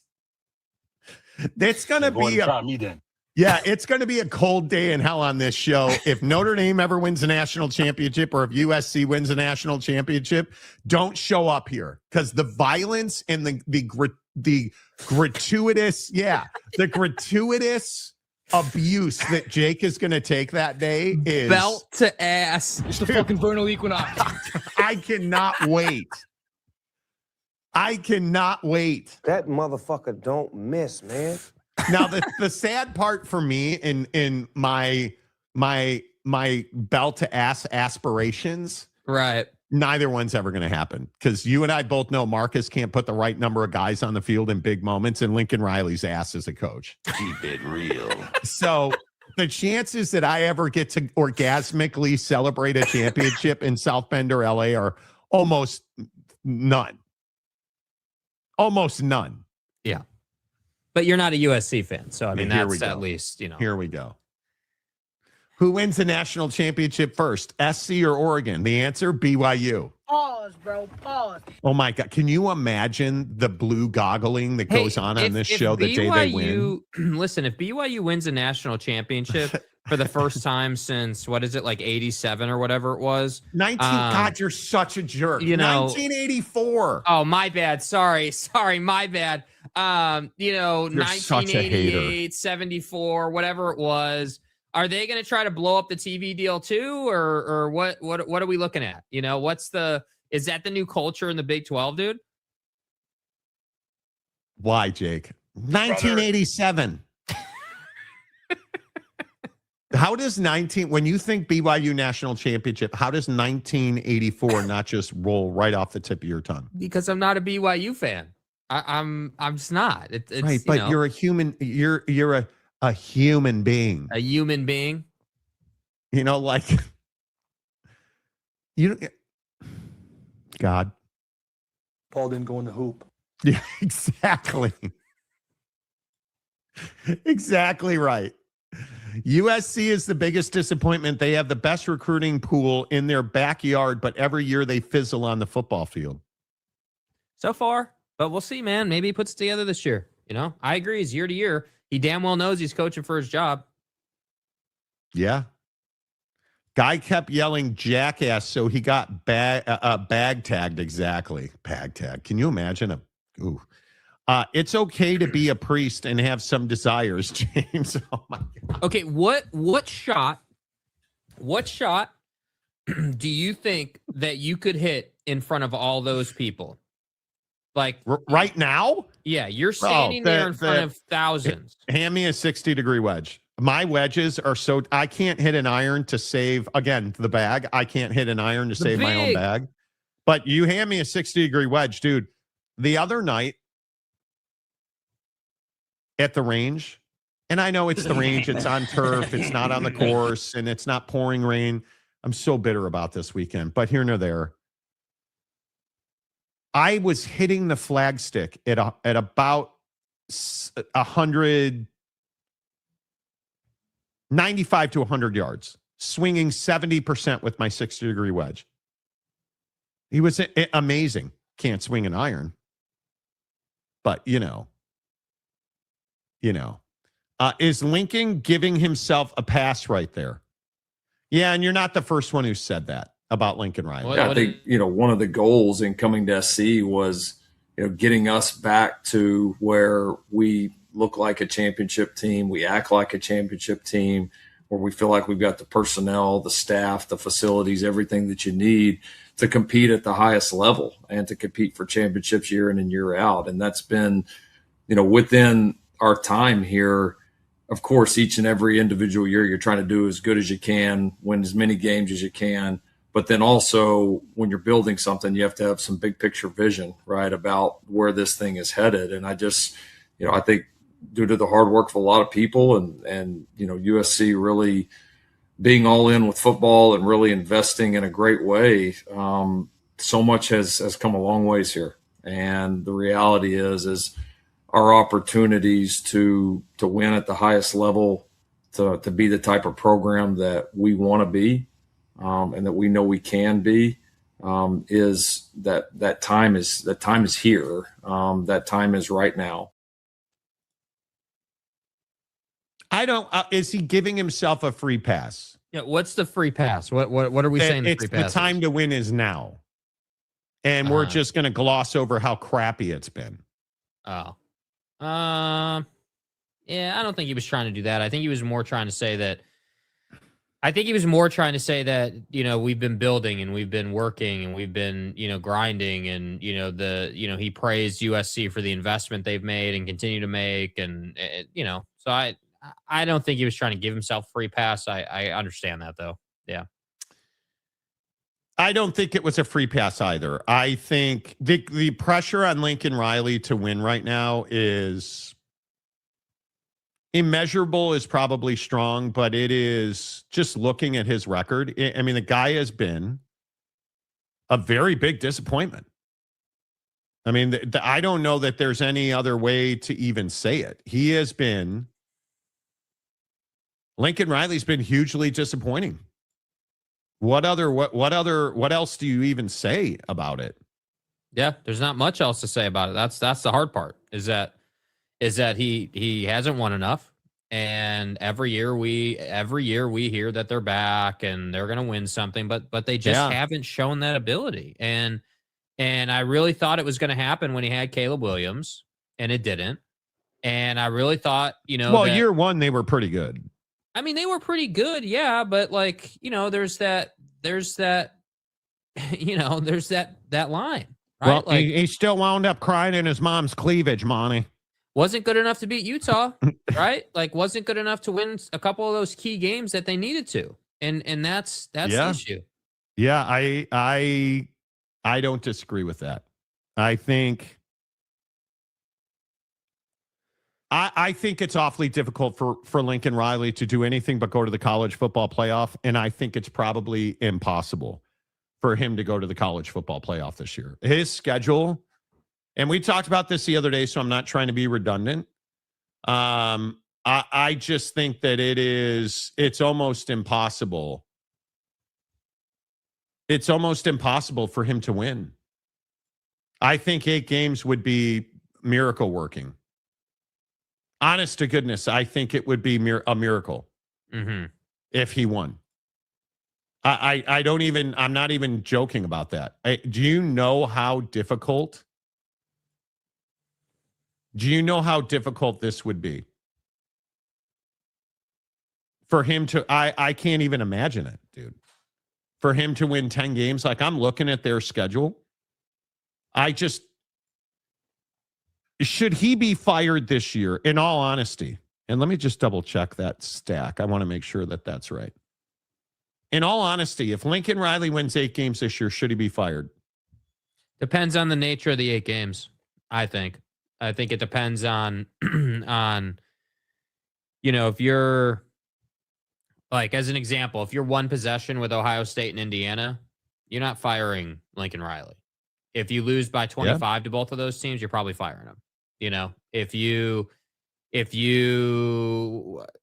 they have Penn State, you should beat Penn State. If you Listen, here's their schedule. San Jose State, which is the game that, as I said the other day, they replaced Notre Dame with San Jose State. Fresno State, Louisiana. At Rutgers. Okay, so I think you're 4-0 right there. Yeah. Home for Oregon. See, like, that's a game with this schedule that you have to win, and that's not an easy ask. Home for Washington. You should win that game. So you could be 6-0 right there. Yeah. At Penn State. You should win that game. 7. At Wisconsin. That's a win. 8. Home for Ohio State. Loss. At Indiana. Loss. Home for Maryland. Win. 9. At UCLA. Win. 10. CFP so if their only 2 losses are Ohio State and Indiana, he wins 10 games, he does not get fired. Correct. If he loses the Oregon, Penn State, Ohio State, and Indiana game, he gets fired. No. If he loses to Ohio State and Indiana, he keeps his job. Right, but if he loses the other 4, if he loses 4 games, he gets fired. Right. Yeah. The Oregon game is the one. That's the linchpin in his future at USC. I think it's very difficult for Lincoln to win 8 games. I think that would be. But see, there's got to be. Yeah, I don't know that I would say it's difficult. I think that they have to get to a standard where competing with Oregon doesn't seem like a daunting task. Like you're the one that sits here and says that Oregon is not, that Dan's underachieving and Oregon's not really, is not as good as everyone says they are. So if that's the case, then I'm not saying they should beat Oregon, but that should certainly be a really tight game. I mean, obviously you'd like to win that game if you're Lincoln, but that should be like a back and forth, sub 1 touchdown game. That should not be 10 either way. That should be a tight game. And I just think that, Penn State will probably be better than people want to give them credit for right now, but I don't think they're a CFP team. I don't think that they're not going to contend for the conference. I wouldn't think. So that should be a win. Like you're like, he's in year 1, you're in year, what is this, year 5, year 4? Like you should have that, that should be a win. So that's what I'm saying. If you're Lincoln, like, yeah, I would talk about the schedule a lot, sure. But in private, I would be saying, yeah, you know what? Like the Oregon game is the one. We need to be undefeated going to the shoe. Yeah. Yeah, I think it's going to be really difficult just looking at they're really talented. Jesus. Like they are really, really talented. That's the indictment on Lincoln. Hey, he's got talent. Why are you not winning more? Because Lincoln doesn't know how to put it together. That's the indictment. I don't disagree. I just think USC has no excuses this year not to win. And I will say, too, as far as the other conversation that's on the back burner right now of the Big Ten versus the SEC, the Big Ten really needs USC to come through. Like, if you've got SC, Oregon, Michigan, and Indiana, I mean, that's solid, bro. That is a really strong position to be operating from. Yeah, I want to see the Big Ten be elite this year. College football will be better, and I think the Big Ten will largely be a much better conference, but yeah, I think it's going to be tough. What's Lincoln's buyout? $10 million a year. That will help dictate if he's gone. Also, who are you going to get go? Yeah, well, who do you replace him with? That's really tough. Again, that's why timing's key. You have to kind of see. That's why I'm saying I think that, yeah, it's year to year, but I think people learn the Penn State lesson. People learn that, hey, you can't just whack dudes and not know who you're going to go after. Well, you whack dudes all night long. So yeah, I mean, call me James, right? Like I can't, you can't just go out here and fire guys without a backup plan. James makes a solid point. FTR, USC lost their bowl game and we won ours. Yeah, 7th best team in Texas, man. With that schedule, a 10-win season should get into the playoffs, you would think. Correct. But what did Lane say? 10-2 is in, 9-3 is out. You have zero room for error. Yeah, this is what it is. USC was pretty good that first year, means jack beans. Utah Tech has more wins than USC does the past 5 years. Listen, TCU's got more wins in the last 4 years than anybody, Monty. I mean, come on. The mayor's being a jerk. Yeah. And I'm here for it. I just think I agree. Marcus says if the Big Ten ever gets 3 teams into the college football playoff that have a chance to win, and that I totally agree with. Yes. It needs to be 3 teams that have a chance to win. Because Penn State, the years Penn State was in, they never had a chance to win. Right? Like, I think you need Ohio State's there every year. Wait, what do you mean hold on. What do you mean Penn State? Penn State got to the national championship game. Right, but they weren't. Or no, they got to the semifinal. No, they did not get to the national championship. Yeah. They were never good enough to win the national championship. Yeah. They just weren't. That's not who they were. Right? And if you look at what should be the Big Ten this year, I mean, Indiana and Ohio State's there every year. I would think Indiana with Hoover will be better. I mean, I have to think that Whip puts Michigan into the college football playoff. I would guess. And the question's going to be Oregon and the question's going to be Oregon and USC. Because a brand like Michigan gets the benefit of the doubt.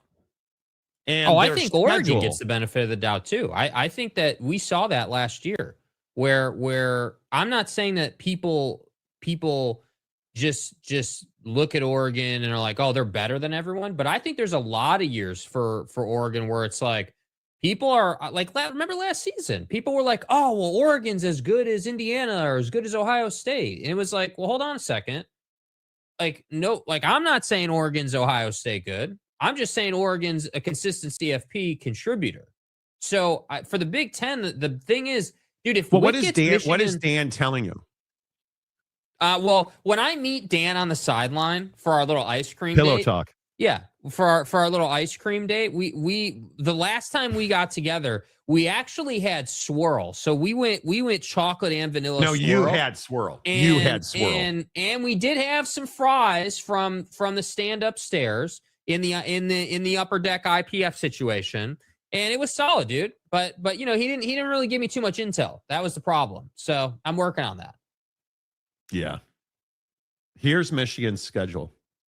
Western Michigan. Oklahoma at the stadium. Win or loss.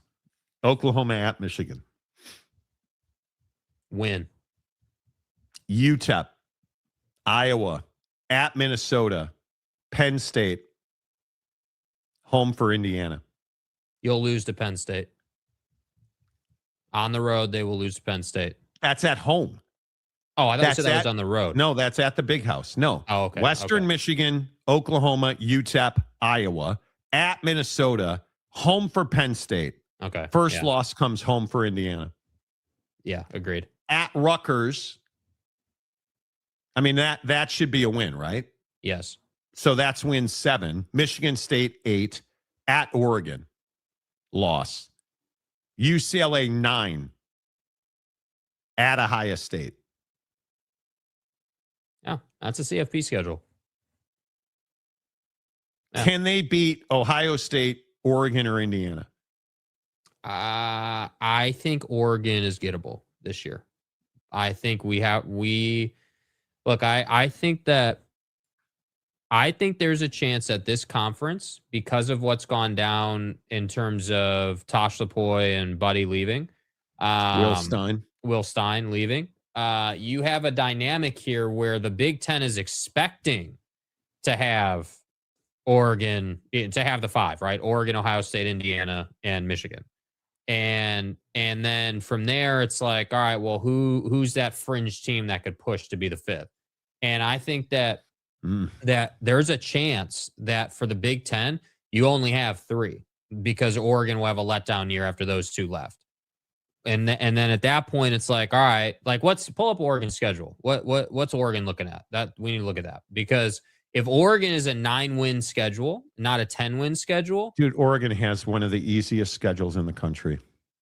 Okay, well, that's why I'm asking you to pull it up. Boise State at Oklahoma State, Portland State at USC. Okay, so that's your first questionable one. Let's say they win that one. 4-0. UCLA 5-0. Nebraska 6-0 at Illinois.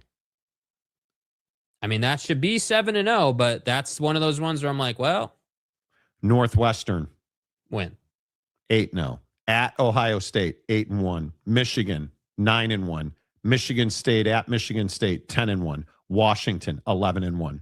He's got a cupcake schedule. So they should be 11-1.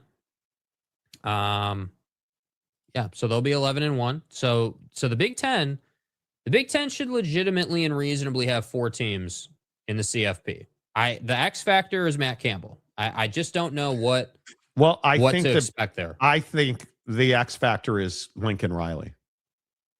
Because you can't have Oregon and USC in the college football playoff. Because one of them's going to lose that game and it's going to be crippling. Well, the only thing that would allow it is if Oregon can beat or Indiana. If Oregon loses at USC, it's going to be very tough for them to get in because their strength of schedule is not going to be great. Yeah. Right? I mean, I think when you look at Dan, I read a stat last night that since Dan Lanning arrived at Oregon, he's got the second most wins in college football only to Kirby Smart. Mm-hmm. And it's 51-48. Mm-hmm. So he wins a lot. But you look at this schedule, his only regular season loss over the last 2 seasons is Indiana. Yeah. Right? And I think that when you look at the fact that Dante Moore is coming back, and I think most people, if I said to you over under on wins, wouldn't you pick 10? I would. They're going to be on the verge. Yeah. They're going to be on the verge. And Certainly, I don't think it's outlandish to say you expect them to be in the CFP. I think that's proper. Yeah. Yeah. I think that's proper. Do you understand that Dan Lanning has never won less than 10 games? Yeah. Yeah. But again, if we're coming down from fantasy land, part of that is the Big Ten, right? Part of that is the slate and the way the schedule works, right? They're always like, that's the thing with the USC schedule, is that couple of weeks there where you've got Ohio State, Indiana, and Penn State, like that's not easy. And Oregon typically doesn't find themselves in that situation. But again, that's what I'm saying. Like, I think that, if Oregon finds a way, the only way I see USC and Oregon being in the CFP is if Oregon finds a way to beat Ohio State. That is I don't see that happening. But if that were to happen, that would be the leg up. That would be the leg up that they would have to be able to kind of be in that top, that top 3. Because to get that done, Oregon would have to be like a top 3 selection in the CFP, and then USC would have to be like a fringe selection, like a 8 through 10 or something like that. So that's the hard part. But anyway, I think.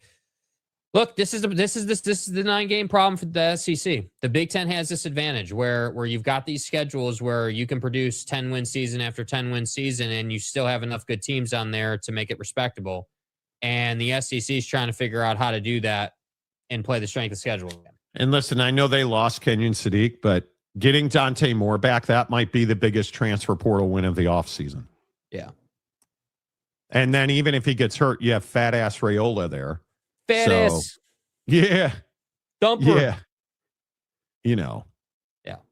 Penn State is better with Matt Campbell as a head coach. If they beat Michigan and Indiana, they'll be in. But can you say they're a better football team? No. I don't know what they are as a football. I think we can be confident they'll have a good defense. I don't know what the offense looks like. Yeah, I don't know what Vegas has them at. That's an interesting. I mean, I guess. I mean, they don't have the easiest schedule in the world, but I mean, their program, Marshall, Temple, Buffalo, right? Like Illinois, Indiana, Iowa, Michigan State, Nebraska, Ohio State, Oregon, and UCLA. I mean, I think, shouldn't we expect Penn State to win a lot of games because their schedule? And if we look at the Fighting Sandusky's, Marshall, Temple, at Temple, Buffalo, Wisco, Northwestern in Chicago, USC at Michigan, Purdue at Washington, Minnesota, Rutgers at Maryland. It should be 10 games. Yeah. You're not playing Indiana. You're not playing Ohio State. Right? Like you're not playing the upper echelon. You're not playing Oregon. You're not playing the upper echelon of this league. And this is James saying that Baylor's going to be amazing. Penn State, by virtue of their schedule, should win 10 games. Yeah. I mean, that to me, it seems pretty simple. Mm-hmm. But, you know, I'm interested to see their over-under. Ooh, their over-under is 9. Yeah. I think they'll be 10-2. Unless they Marshall, Temple, Buffalo, Wisconsin, Northwestern. They'll lose to USC. Right? So you're at that point, you're 5-1, 5-2 after Michigan, 6-2 Purdue. Actually, I think they'll lose to Washington. So 6-3, 7-3 Minnesota, 8-3 Rutgers, 9-3 Maryland. 9-3. So 9's the right number. Yeah. You know, Nebraska will be Nebraska and disappoint us somehow. Of course. Yeah. James, if is the biggest word in the English language. Well, yeah. Matt Campbell is a good coach. It's not a reach to say Penn State will be better. They're far less talented right now than they were a year ago. Yeah, you got to give them time, man. Yeah. I think they can't go. That USC, Michigan, Washington, Minnesota stretch is going to define their season. Yes. I mean, if they win a couple of games they're supposed to lose, 10-2s, you could get there. And again, I think if you win 10 games, I think you're in shape. I mean, their schedule's so easy. Yeah. Right? I mean, 100%. We'll see. That's just, I'm pontificating. Will I still be on this earth when Monty predicts Rutgers to win a Big Ten game? No. Okay, that's enough. Stop, please. We'll all be dead. Yeah. James, please don't mention any team or player outside of your Sweet 16. Exactly. The King of Thailand. Hello, Thailand. Good to see you. Let's see how much Texas A&M gets pumped up by ESPN. It's sickening how that program gets blown every year. Sucking a ding-dong. Wow. Passionate Dude, much? I wish I got blown every year. What is Notre Dame's seal this year? 5 wins, 6 wins? Why? Why do that? Why be a jerk? I've said point blank, I don't want to hear it. I want undefeated, nothing to talk about. Yeah. Notre Dame is Wisconsin, Rice, Michigan State, at Purdue, at North Carolina, Stanford, at BYU, and then the stretch that should seal the season. Navy, Miami, Boston College, and SMU all at the stadium, and you finish at Syracuse. You are better and more talented than every single team on that schedule. It's literally as simple as that. You are better and more talented than every team on your schedule. I don't want to hear any excuses. I don't want to talk about, but Monty, we got to go to church and get in our Bibles to recover. No, we don't. I ain't praying. I don't want no thoughts and prayers, boy. When I die, I'm going to paradise. That's right. I want this defense to come for your neck. Right? I just don't.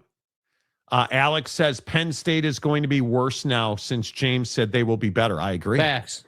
The curse is out.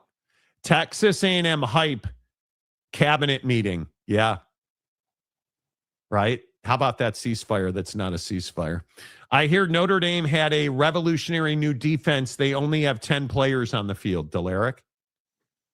Is that kind of BS necessary? Do you guys have to come in here on a Thursday that's a Friday and be, Yeah. Like, is it really necessary to say hurtful things this early in the weekend? I just don't understand it. Jake, Notre Dame is located in a place called South Bend. That is in a state called Indiana. That is that east or west of the Mississippi? West of the Mississippi. Okay. I just wanted to make sure. That's obviously vital. Well, now that the Timberwolves are in the Western Conference, we can have open discussions about these things. Yeah, dude. Yep. Rock and rant. Notre Dame and Miami's schedule might as well just have them go hang out on a Caribbean island until November's matchup, dude. Miami's another one that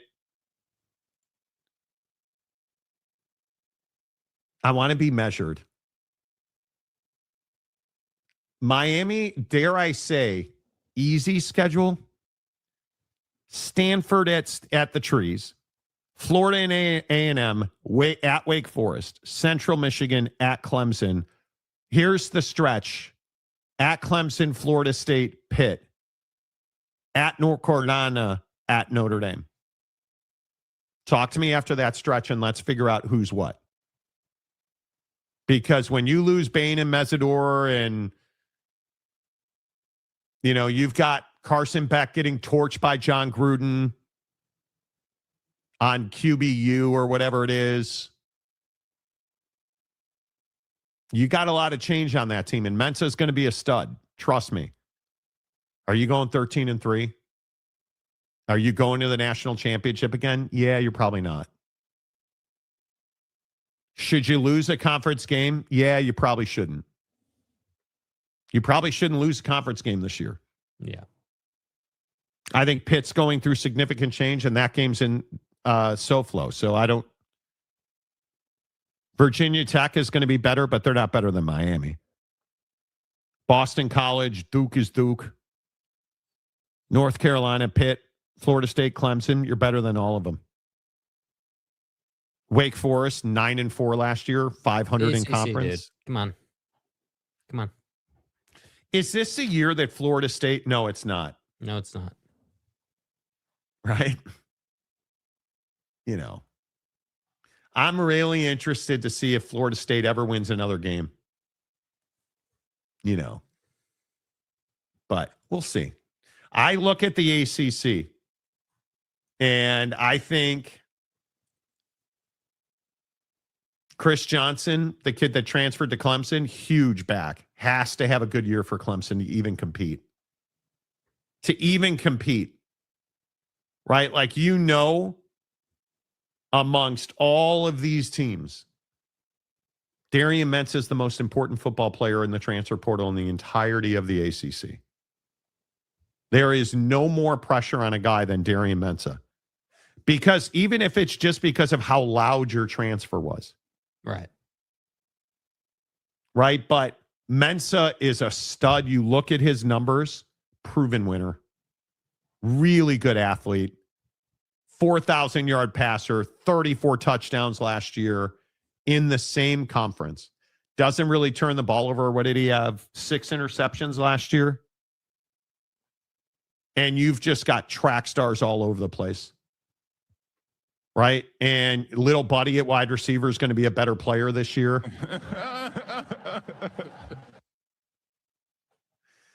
You're just going to... I mean, the fact that Cooper Barkate transferred with him, dude, they're going to be really good.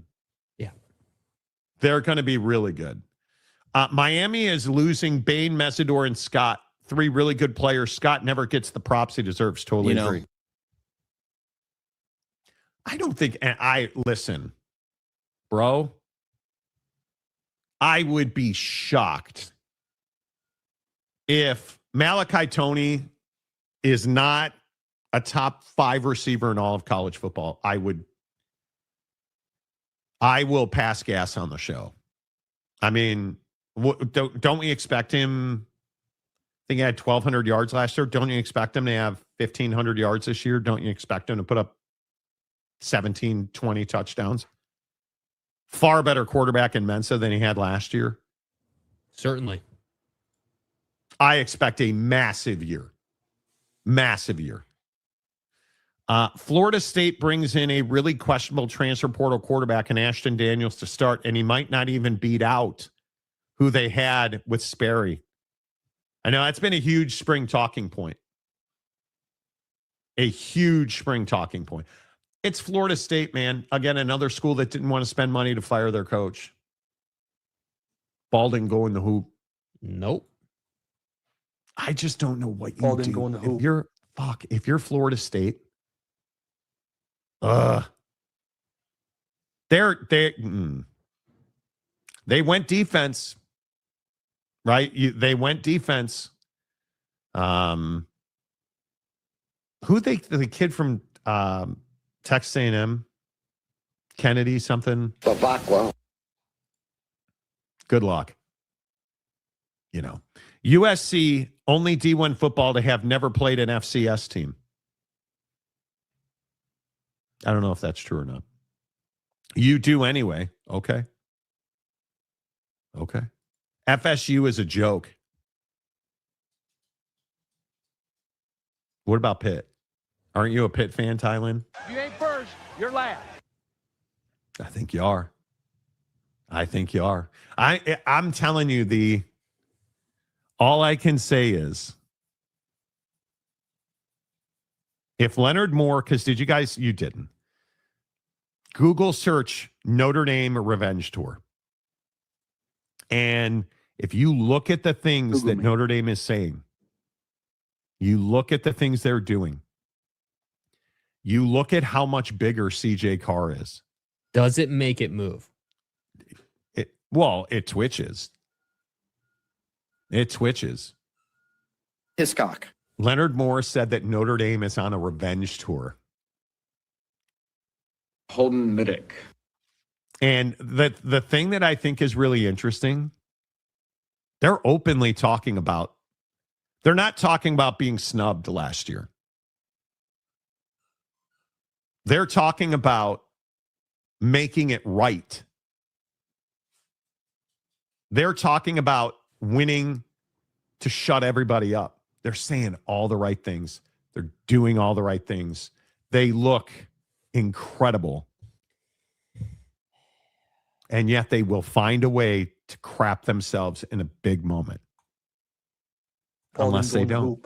Yeah, unless they don't. Right? Unless they don't. And I think it's really interesting that he specifically talked about how many interceptions they should have had against Miami and that they should have won the Miami game. But they didn't win the Miami game, he said, because of our poor performance. And he's right. Carson Beck, there are 4 throws in that Miami game that should have been intercepted. The Keelan Marion touchdown, the Malachi Tony crossing route, right here, should have been intercepted. We're not coaching. But it wasn't. Buddy. Miami went to the national championship and Notre Dame sat home and started lifting weights. So we'll see. Yeah, but you know what? I don't get the Notre Dame Revenge Tour. Are they playing the selection committee one week? No. But that's the point. They don't blame the selection committee. They blame themselves. Doesn't make and I you love feel it. responsible. I love it. I think one of the things that we lack in this world is self-accountability. Bruh, when you start taking things into your own and you start talking about what you didn't do and you're preparing and you're doing all the things and you're not talking about your preparation, you're just talking about we didn't do this and we're going to do this, you're on messaging. And I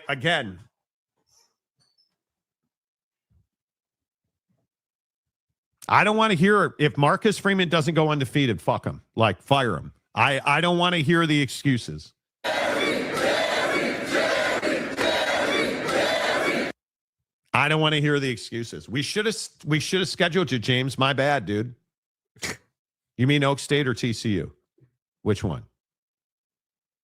Notre Dame is about to go on the mostest epicness run in college football history. Listen, we can sit here and we can get all excited about it. Uppity. They better. We were shocked, I would say mystified by what happened on Sunday. And just, where my head and heart go, and I know Marcus feels the same way, you just feel for those student athletes on our football team. As I said yesterday, as I said on Sunday, we felt we did everything we could over the course of the season. We lost our first 2 games. We're not hiding from that. We lost against a really good Miami team. We lost a nail biter against Texas A&M, 2 great teams by a total of 4 points. And then we did everything we needed to do. We had one of the most dominant 10 games runs in the history of college football.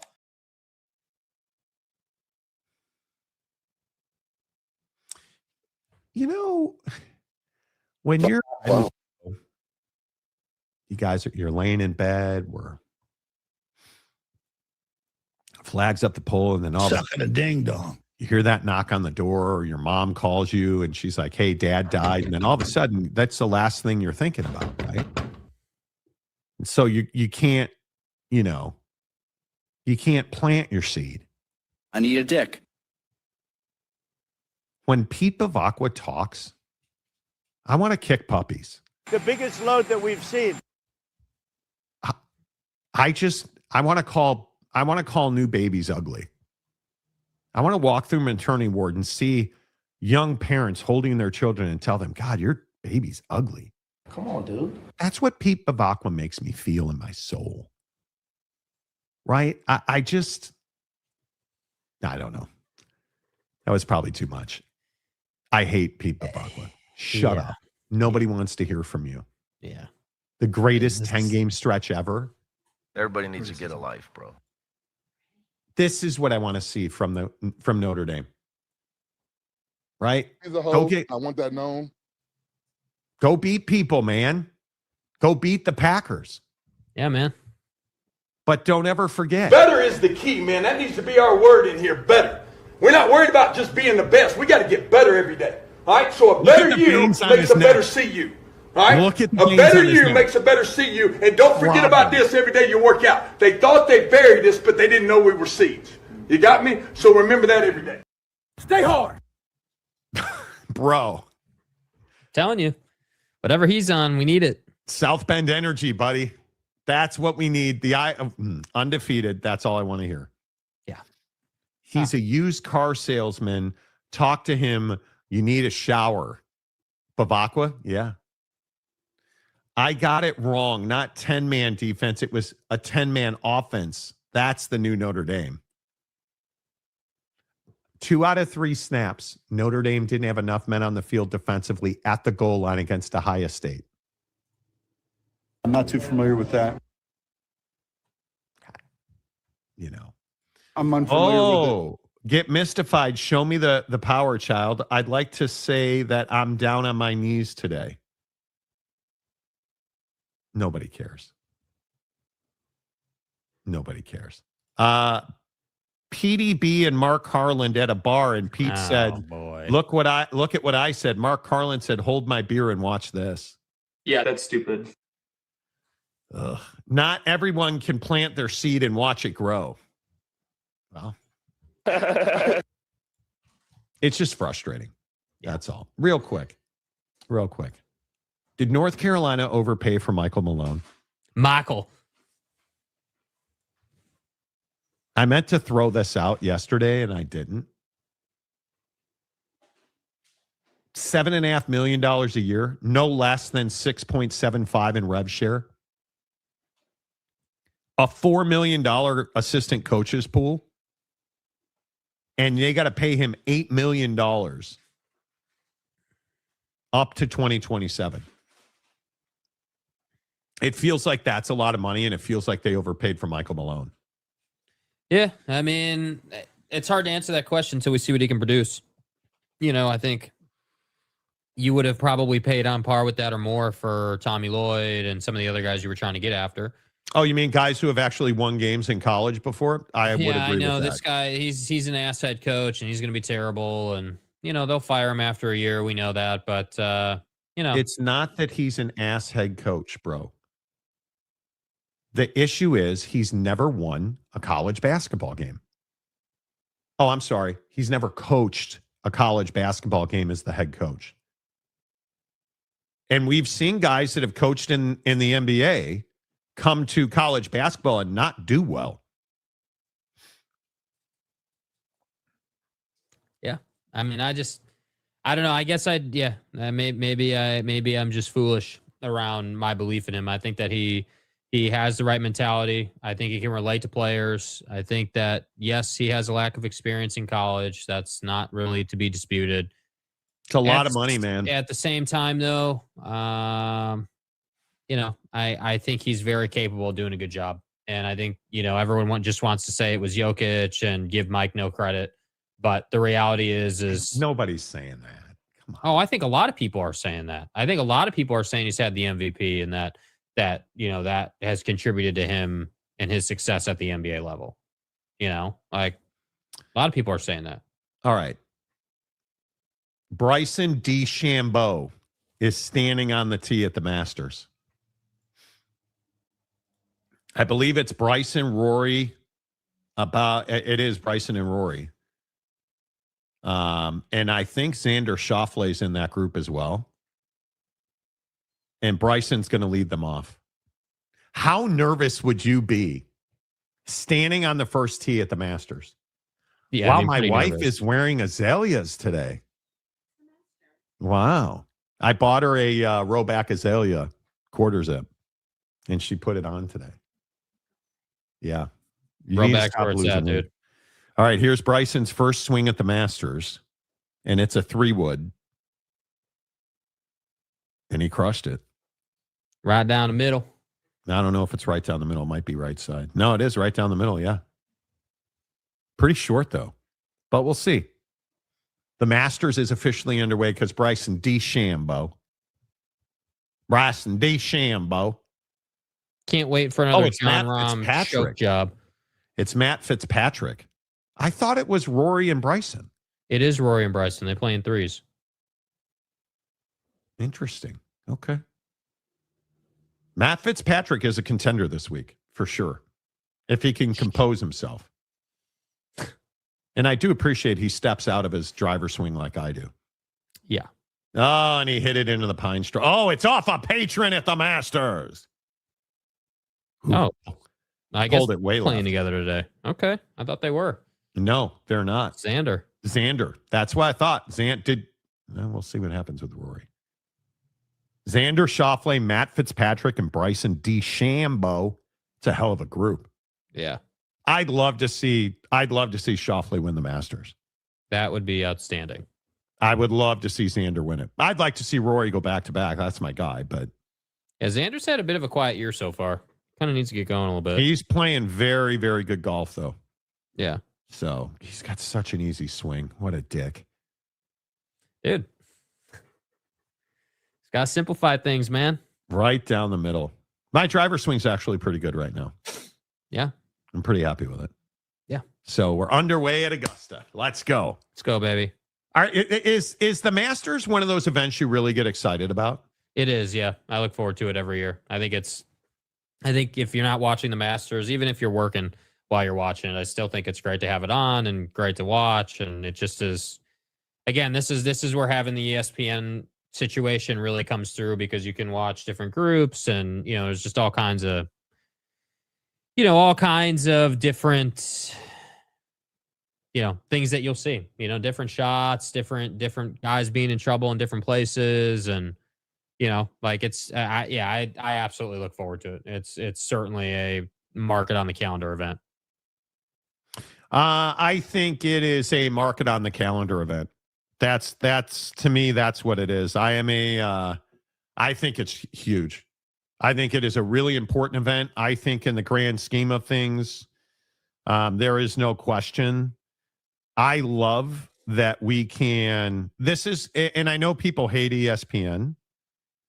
I love ESPN, and I love this for ESPN. Because it is in my opinion, it is very easy to watch the Masters. Yes. On ESPN. I've got it on my phone. I've got it on the computer here. We're looking at the way the greens break. Yeah. About, hey, wind shear and gust left, so we need to get a little fade working here. Yeah. I'm a huge fan. I'm telling you, it makes it better if you actually play golf. If you're a golfer, I'm telling you, it's one of the most relatable sports we have in the world, because we all go out there and look for similar shots and do similar things. These guys just do it, a million times better than we're able to. Schauffele 303 off the tee. DeChambeau with a 3-wood went 275, and Matt Fitzpatrick 300, but he's in the trees. So, yeah, I'm super stoked. I am. I don't know. Is golf? Do you guys? If you don't play golf, do you watch golf? I didn't watch golf really until I started playing. I think that's most people. Yeah. I think there's a lot of people who don't understand golf and don't like golf at all. I remember the early days of ESPN where you could sit mesmerized for hours watching lumberjack competitions and strongman competitions. Yeah. I remember this as well. Bryson's goal is to make the golf ball explode on driver impact. Yeah. And a lot of times, I think you're going to see Bryson play a lot of 3-wood and club down. Yeah. Because he's had trouble controlling his driver. So I think that's a big reason why you will see him not play as much. So don't watch golf a minute of the year, dude. I watch it all day long. When there's a tournament on, I'll have it while I'm working during the day. I'll have it on in the background. Yep. And when it's the Masters, I'm fully... This is the opening day of the NCAA tournament for me. I'm going to watch the Masters and maybe do a little work. Yeah. Right. Hey, man, how come you didn't make your phone call? Yeah, Masters. Hey, look here, man. Rory. That's all you need to know. Roars. Hey, why did you put in that PTO request 2 weeks ago? Was there a reason? Yeah, if you look in the description box, it just simply says the Masters. It just says Roars. Yeah. Yeah, I love golf. I'll tell you, living in Seattle, it's very difficult to play quality golf because it just rains all the time. Yep. And it's beautiful this week. It's going to be 69 today, 70 tomorrow, 54 in rain on Saturday. Of course. I don't watch golf. However, when the father-in-law was still alive, he would watch it and I could sit and watch it and enjoy it. You ought to flip on the Masters, dude. Yeah. I should have put on my Azalea quarter zip today. Hoodie. It's actually a hoodie. But anyway, all right. Amongst things you guys probably don't care about is golf. But I love it. The funny thing about golf, though, is doesn't everybody love golf? How about LeBron James all in on golf? Yeah. Nike needs him, man. Oh. Nice ass swing there, bud. Being new at golf is worse than the problem with golf is it's one of two things. You get better and then you get worse, or you're worse and then eventually you figure out how to play. Yeah. I should have just been happy with how my game was, but taking lesson last year was a brutal year. I don't know that I'll ever take another lesson in person. Last year was easily the worst year of golf that I've ever played. And a lot of it is there's so much going through my mind when I was swinging the club last year. One of the things I've really worked on is not overthinking things. Mm-hmm. So, yeah. Yeah. It's a complicated game that can be made simple. Jake, what's going on over there? You doing all right? Yeah. Got things to take care of, bro. Got things to take care of. Okay. Yeah. So we're just going to end the show. Well, what else we got? We covered everything. What else do we have? You just have you gotta unleash the hounds. Is that what you're telling me? Yeah, that's what I'm telling you, bro. That's what I'm telling you, man. It's one of those days. Okay. Yep. It's one of those days, man. Unleash the hounds, I guess. All right. I was gonna go all, but that's fine. The Monty Show is always presented by the Advocates at theadvocates.com. Hey, man, it happens to the best of us, okay? We got things to take care of. Don't hurt yourself. At theadvocates.com, if you get into an accident, you get into a wreck, call the Advocates first. Don't wait. Don't go calling your insurance company. Call the Advocates first. They're going to walk you through the process every step of the way. You hand them the claims process. The Advocates will fight for you, and you'll get what you deserve because you went to the Advocates. And the best part is you never pay the Advocates out of pocket because you don't pay the Advocates unless and until they win your case at theadvocates.com. Yeah. Hey, Jake, nice of you to show up. Hey, man, at least I'm not late every day. Jake got to get in that 21 times a month. Yeah, I need to pull my blinds here in the studio. Yeah, dude. I don't have another way to delay. And Jake really needs the show. Yeah, anytime you're ready, dude. Bye.